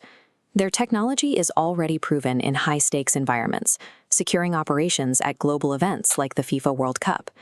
The market currently values DroneShield as a hardware manufacturer, missing the transition toward the higher valuation multiples awarded to software platforms. This sector rotation is tied to a geopolitical reality. The United States currently relies heavily on Chinese supply chains for drone manufacturing and core components. Rebuilding domestic production capacity has become a strict national security imperative. Red Cat Holdings operates specifically to fill this tactical supply gap. Generating 849% year-over-year revenue growth, their hardware is already approved for military use and actively scaling to meet demand. The legislative catalyst for this shift is the 2028 NDAA compliance mandate, which will legally ban the use of foreign components in federal defense contracts. Unusual Machines, trading under UMAC, acts as a preemptive play on this mandate. They operate a domestic supply chain with zero foreign dependency. Anticipating strict legislative sourcing mandates allows early compliant defense contractors to establish valuation moats years before the rest of the industry can adapt. Realizing these gains requires adherence to institutional risk parameters. The Dbloc report details several factors inherent in the defense technology sector. Investors must account for high equity volatility, capital requirements, and the logistical challenges of scaling physical manufacturing. These capitalization cycles require patience. This is a rotation measured in months and years, not days. Surviving sector volatility requires disciplined dollar-cost averaging, building positions gradually through market turbulence. High-growth defense equities offer significant upside, but capturing that value demands emotionless risk management as these companies scale. A structural floor is being established for the domestic drone industry through $75 billion in Pentagon allocations and impending supply chain mandates. Success in this sector depends on the ability to isolate raw financial data from broad market sentiment. The core premise of the Cypher School report remains: those who distinguish between a falling share price and an operational failure secure a significant advantage. In periods of macroeconomic dislocation, data-driven frameworks outlast market panic. This discipline positions analysts to capture the value of the autonomous defense pivot. So, autonomous drone technology is what I'm focused on. This is long-term position, right? This is just, in my opinion, undervalued narrative that is about to get a shit ton of money dropped into it right at a time that I can show you better than I can tell you.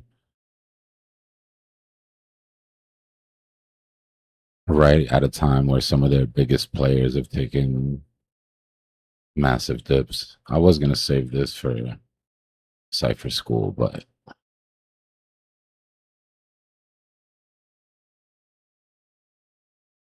so Kratos. Well, I got one more piece of content that I want to show you, but I wanted to show you the charts first.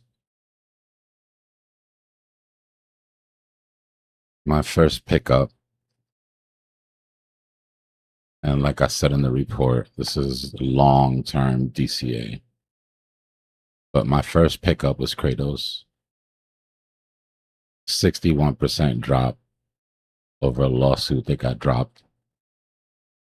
The future is going to be autonomous drone technology. You got to realize that we just sort of exposed to the world that we can't stop drones. Right? Which means that we need to focus on drones. We need to bump up that. And the Pentagon agrees, right? Because the contracts have already been signed. The money just hasn't started to flow yet. AeroVironment is the other one, right? They're both on 62% drops.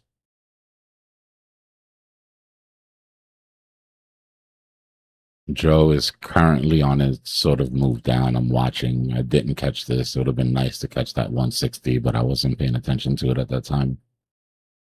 So I'm looking for this to roll over. Red Cat Holdings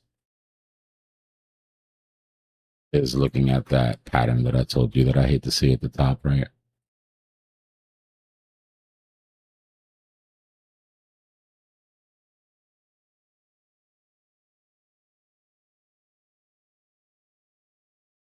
So I'm looking for that to take a tumble.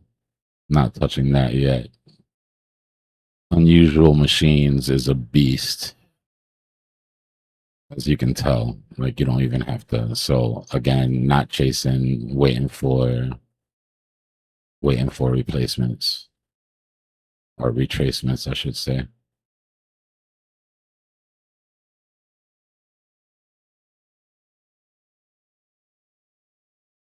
So look at Bitcoin real quick. Just wanted to show you those charts. I'll finish up my little narrative spiel.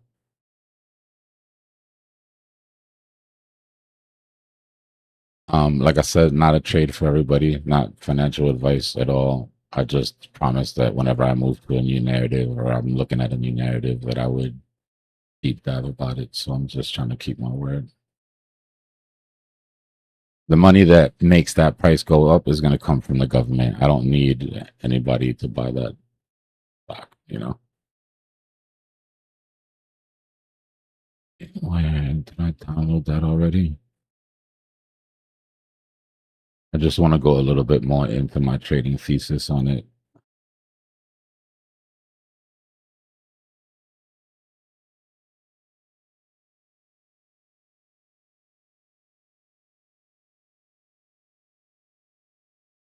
By the way, anybody that has a problem with AI doing their report on the report that I wrote by hand, because I'm not speaking it myself, I never claimed to be an influencer, y'all. I trade. I'm doing shit. Right? Research is part of that job.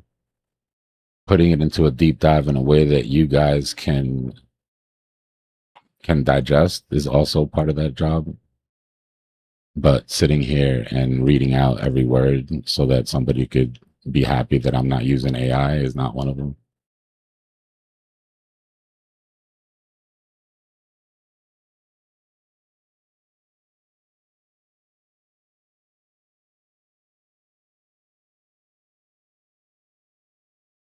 Welcome to this intelligence report regarding the $75 billion disconnect in the autonomous defense sector. We will be analyzing market trends and strategic insights for this specialized industry. There is a structural anomaly between public panic and procurement reality. While defense stocks face drawdowns, the Pentagon is executing a massive $75 billion budget increase for drones and counter-drone systems. History provides a precedent. In 2022, Palantir stock collapsed, yet the underlying business remained strong. We are currently observing a similar pattern in the 2024 autonomous defense sector. Using our viability matrix, we identify the current drone sector as a quote, stock down, business up opportunity. This is where market panic fails to reflect the reality of signed contracts. We apply a 5-point survival filter to identify assets. Each target must demonstrate revenue growth, improving margins, expanding market share, a clean balance sheet, and strong leadership. Our tactical target matrix highlights cleared assets. These range from established anchors like Kratos Defense to emerging players like Unusual Machines, each categorized by risk tier and strategic role. First, Kratos Defense acts as an anchor play. Despite price drops, they possess a significant $2 billion backlog and a strong operational reality, making them a resilient choice. AeroVironment, or AVAV, represents the institutional whale. A recent sell-off masks core growth, and their scale is essential for absorbing large institutional capital.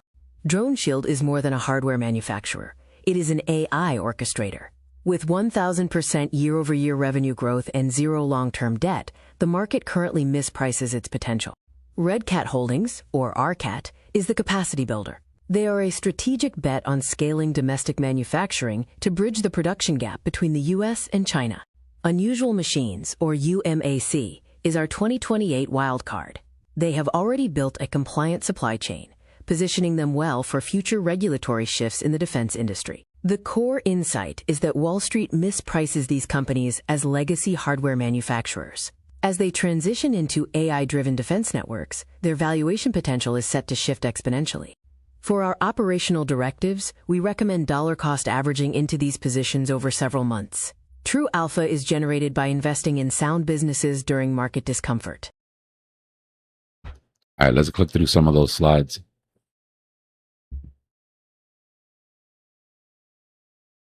So the pump that we had with the peace talks have also caused dumps in defensive stocks, right? Because as peace comes, defensive stocks go down. But like we just talked about, some of the lessons that we just learned in this war, right, need to be implemented. Because we just, in front of the world, showed that at the very least, it's financially unviable for us to defend ourselves against drones. Like the first half of the war, we were shooting up, what, $500,000 freaking interceptors to bring down a $50,000 drone. Like that type of shit is unsustainable.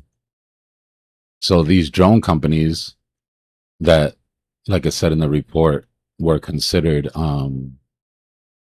basically just hardware tech companies are now getting AI brains, right? And they're shifting into autonomous drone defense. It's kind of, I mean, that's another. I've been so deep into the investment part of it that I haven't even gotten to really digest the idea of autonomous swarms of drones protecting the country. But that's another, we can get into that at another time.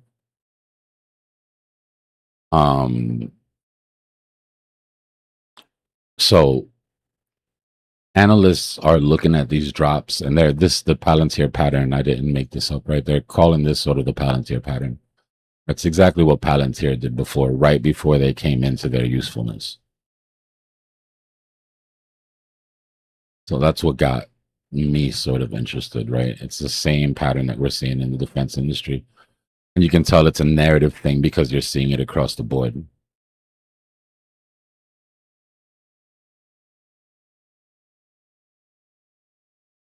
So this is common sense trading, right? Stock up, business up, cool.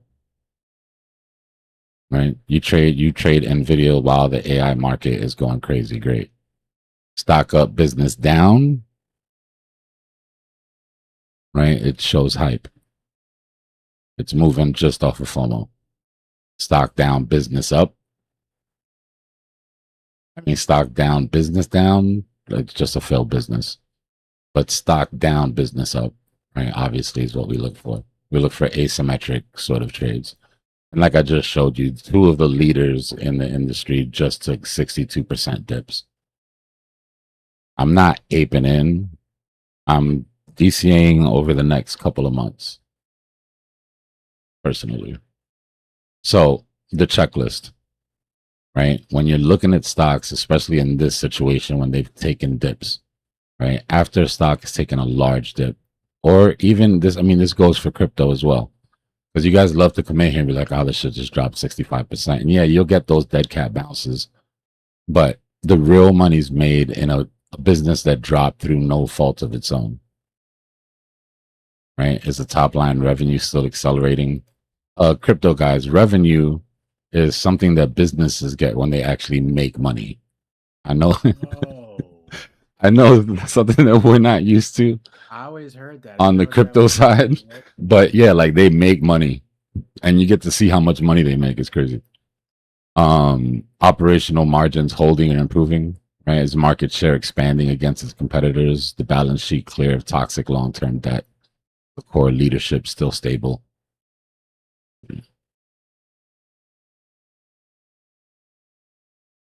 So KTOS and AVAV are the ones that took the biggest drop so far. On the rest, I'm waiting for retracements. They might not even get it. This should be DRO. This is a mistake right here. Drone services. So the catalyst, right? They got a $2 billion backlog. KTOS is down 62%, and they got a $2 billion backlog of orders that they haven't filled yet. Like standing orders. Right. This for me is sort of like my low tier obvious play of the, this one's what I'm going sort of heavier into. AVAV has already reached the requirements for the money that's coming in from the Pentagon. Hasn't come in, right? Not the same as KTOS, where they've already got the backlog. And the rest, again, waiting for dips. Right? Dro is the only one that I think is a chance that we might not get a dip on. This is what I wanted to show you. Just a little clip on each one. So KTOS, right? This is what I'm considering my anchor play. This is going to be the heaviest for me in the narrative. I am going to diversify because you have to, but so price down 50% on budget scares, but they have the standing order sitting and the money from the Pentagon is flowing in. So like $14 billion left to flow in. They beat expectations by 178%, 22% year over year revenue, right? All good things, in my opinion. Cheap. AVAV.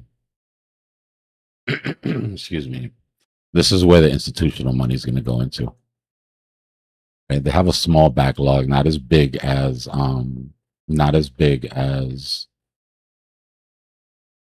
K does, but there's money coming in. Bookings are exploding, margins are up. So my thesis is when this money does rotate back in, that $75 billion sector, they're going to require the deep liquidity that AVAV has. Just like in crypto, right? You can't put big money into a stock that doesn't have the liquidity. Right. So this is like being able to go heavier into Bitcoin than you could into, smaller coin because of it's just very important to institutions. Drone Shield. This thing is flying, man. This thing honestly might not come back. Right? The market sees them as a hardware maker. Right? They haven't even priced in the brain that they're about to put into this because they're going fully autonomous. And I mean, out of all of them, Drone Shield just sounds the coolest, right? The United States is protected by Drone Shield. Like, come on. That's right up Trump's alley. Maybe call like the Golden Drone Shield or something, but so the disconnect, right? Market worries because they're burning cash, but they're burning cash because they are filling it on research and development. Revenues 1,000% year over year. No long-term debt. FIFA World Cup for those that they're already deployed in the FIFA World Cup for security, which I know is big to some people. RCAT, another one that I have to wait to come down. I mean, this thing is crazy high. DRO. It's not DS, it's DRO. That was a mistake. I just didn't edit the I didn't get a chance to edit the slide. And then UMAC, Unusual Machines. This is the one that I hope comes down the most.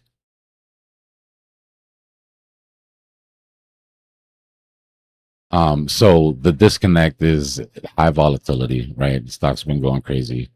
Political noise. They had some issues with a ban scare, but they've already gone fully compliant early, right? By 2028, drone technology has to be fully compliant. And by fully compliant, it means it's got to be in no way connected to China. For lack of a better term, right? I wish there's another way to put it, but that's basically it, right? You got to show that you're independent from any sort of Chinese control. So in 2028, the sourcing requirements will outright and ban cheap overseas components. The entire industry will scramble to rebuild. UMAC holds a hidden advantage because they're already compliant. And I think that the stock sort of shows that, which is the problem. I feel like I've already missed the boat on this one.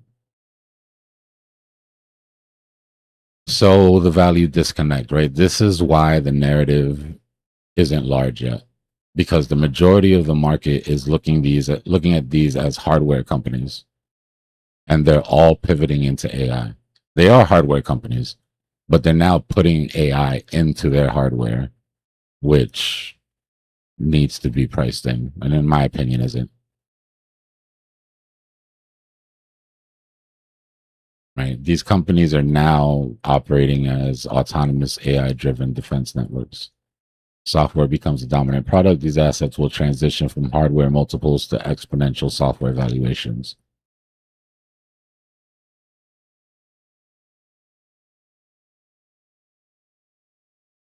And that's it. So long time frame, months, not days, right? My personal plan, this isn't financial advice. I'm just letting you know what I'm doing. Dollar cost averaging. Sometimes being early is uncomfortable. That's a fact. And we're still sitting sideways. Thank you, Bitcoin. I appreciate your cooperation. Does anybody have any questions? Now that I've done my due diligence.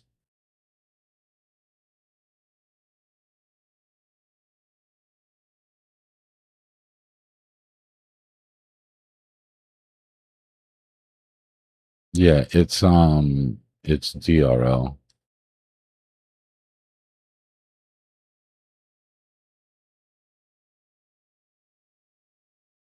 Drone Shield Limited. Oh wait, let me put let me turn, give me a second. I closed out the Discord window and I can't hear anybody when it's closed. Hold on.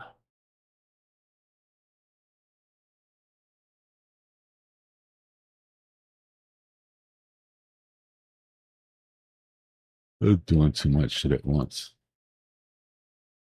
All right, you guys are back up. Oh, damn, dude, I thought I was banned or something. Now what happened? So when you say you're like, oh, this one's not gonna come down, or this one, I'm hoping this one will come down. Mm-hmm. What is the mechanism that's gonna bring them down if they're so hot? Is it they're gonna fall with the normal market if the S&P falls? To me, it depends on how long it takes for the narrative to take sort of hold.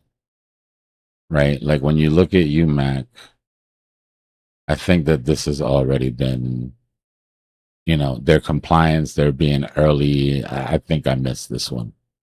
Because this just looks really, look at this thing. This thing just looks beautiful.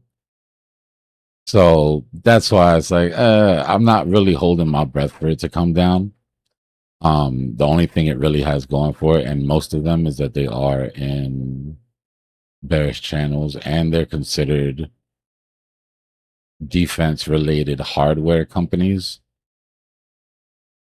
which means if this peace talk sort of catches some legs, even for a little while, they're going to start to bleed out. So it's really going to depend on that. But these, in my opinion, are the opportunities, obviously, because they've already taken their drops. But I'm not willing to full port because technically, if you look at the chart, right? Not a whole hell of a lot, except for the narrative catching fire. And nobody's talking about this shit yet. But when the narrative does catch, then that's something that could stop price from coming down lower. AeroVironment's a little bit different. Yeah, I would still like to see it come down, but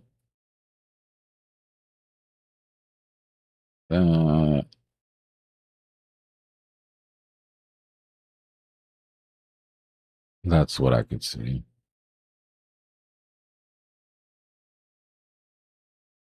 I'm actually hoping that it continues to go down because I'm DCAing, right? So I want to get lower. I want to get lower prices. You could trade options on this, but since it's long, if I'm right and we're pivoting heavy into like autonomous drone defenses, then this is an industry that just starting. You know what I mean? Like that hasn't been priced in yet.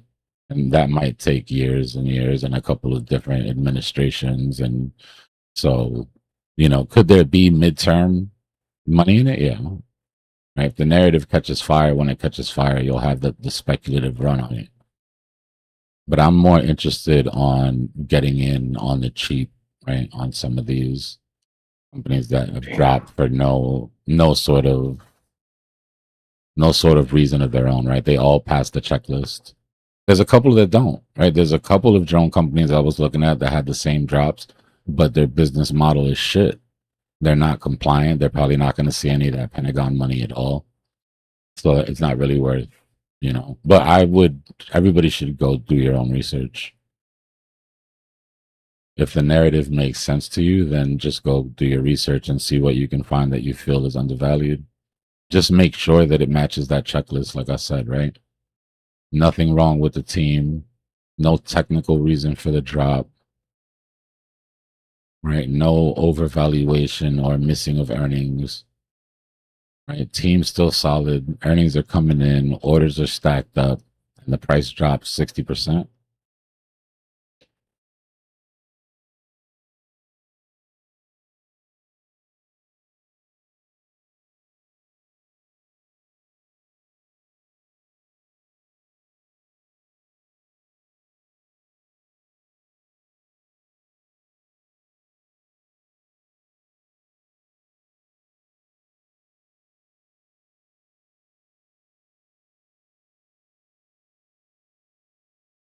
For me, some of my better sort of, you got to realize in the beginning, like if you're gonna try to be early on narratives, and I try to be,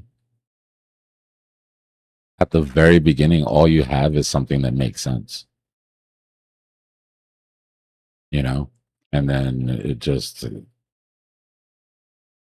I don't know. I tried to put a chapter in Cypher School about finding new narratives, and it's really hard to quantify. I mean, the obvious stuff that everybody tells you, right? Like, you got to follow the right people, follow the thought leaders. But how do you get before them? Like, that's my thing. Like, I don't want to wait until, dude on Twitter tweets about it. At that point, it's too late. And I'll be honest with you, most of the people that get on narratives early don't tell anybody about it. This is like the opposite of shilling, right? Like, shilling is something that you can do once your bag is full. And then people are like, oh, you're just trying to show your bags. When you're DCAing into a narrative that hasn't hit yet, the last thing you want is to promote that shit. You know what I mean? Like, if you're thinking in a greedy way, trying to make the most money possible, the more people you tell about it, the faster it's going to rip. And then you're going to be, you know what I mean? So it doesn't make any sense. It's like airdrops. Like when what's his name was trying to accuse me of shilling airdrops. Like, do you realize how airdrops work, right? Like, the more people in the airdrop, the least. Forget it.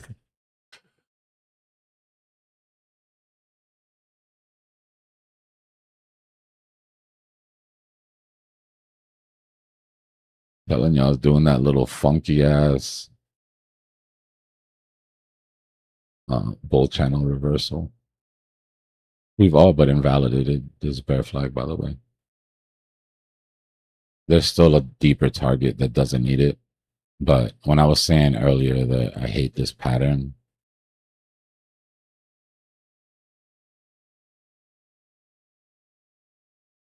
Not that I hate it, it's just you're not supposed to see it on short time frames. Like this is a macro reversal pattern. Like this is the type of reversal patterns that you see on the weekly and the monthly. Where was it? We did the same thing right here. You see it without me drawing it.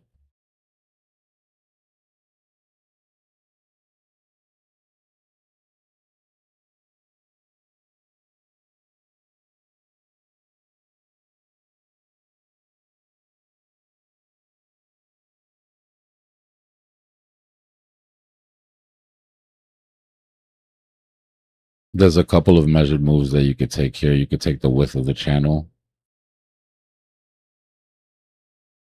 placed at the point of the break, which was there. Or you could take the sloppy W. But the measured move is going to be roughly the same. Only difference is that where you place the measured move on the W is higher and take you to like the 800 EMA.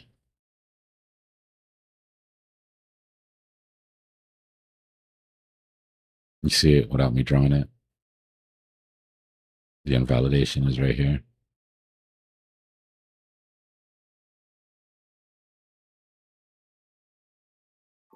The 50% of the vector is what we've been talking about all day. Like if you look at it on the 15-minute, excuse me, taking half of that vector. Yeah, I hate these are like my least favorite type of recoveries because they don't usually lead to like anything parabolic. It's just slow grind or a quick retest.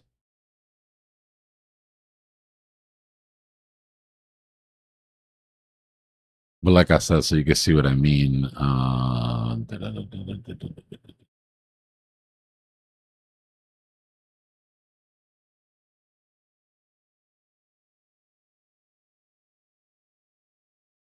These are like macro reversal patterns. And I don't mean that it means that you're reversing on the macro. I just mean that macro reversal patterns are slow. And so it's that slow pattern that we're talking about.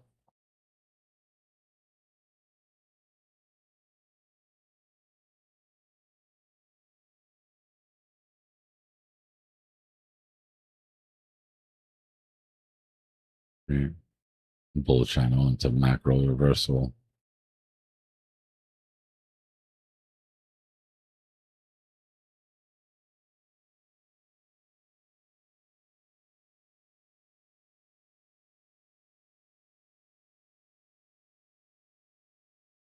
On the macro, it makes sense, right? Because reversals are meant to be slow and drawn out and take forever.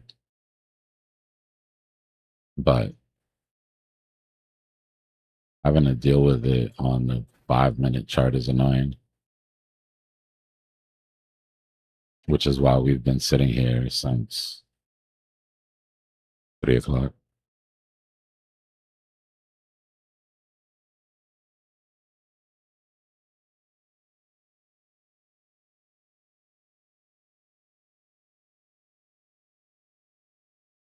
This measured move here only exists if you get above that 50. I think my food is here. I gotta go check.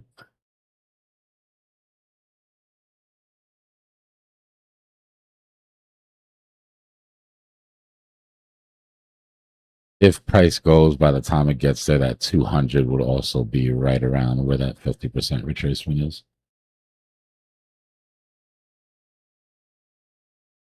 All right, give me a second. Let me go check on my food.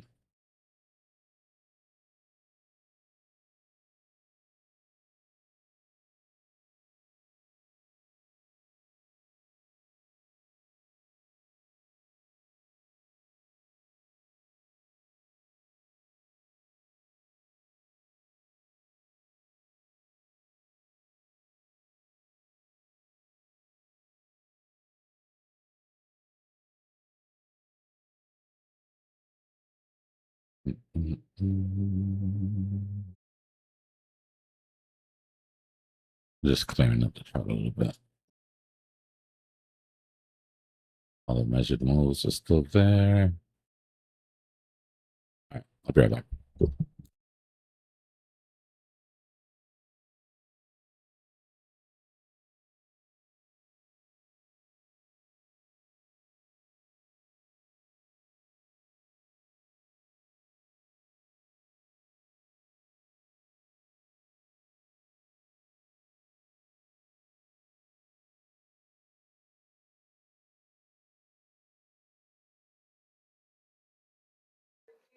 Quick scalpy.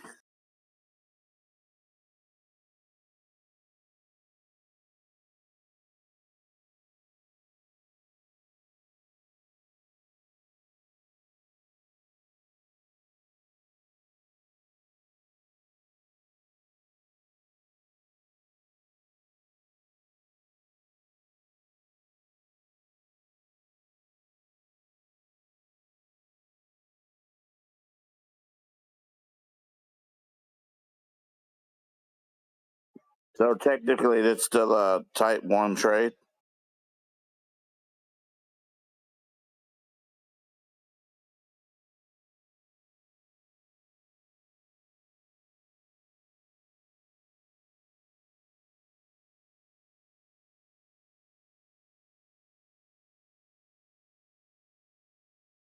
It wouldn't be a type 1. Type 1 would be the bottom of that wick.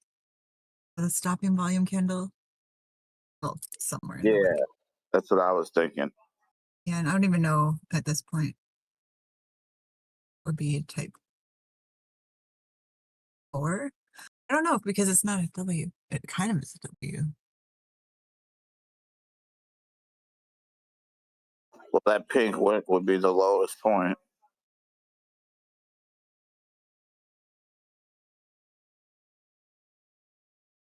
Last I looked, we rejected off the 50.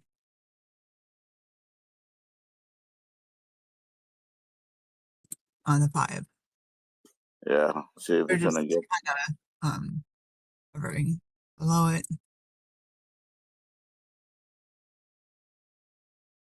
I don't know. I don't trust it.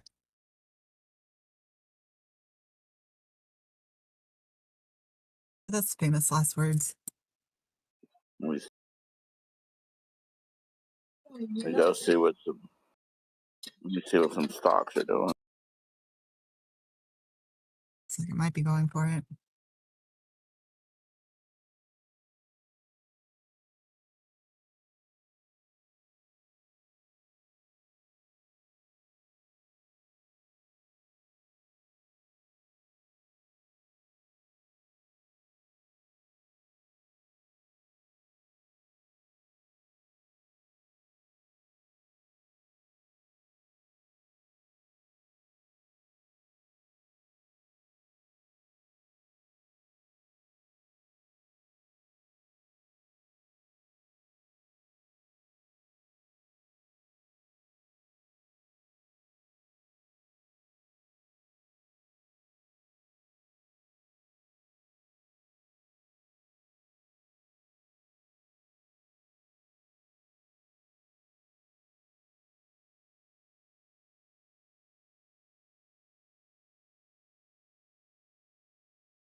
We're still in a bearish channel if you look at that dip as a deviation. I mean, the measured move would be the top of the bearish channel, but then that could push us back down again once we reach that.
Never mind.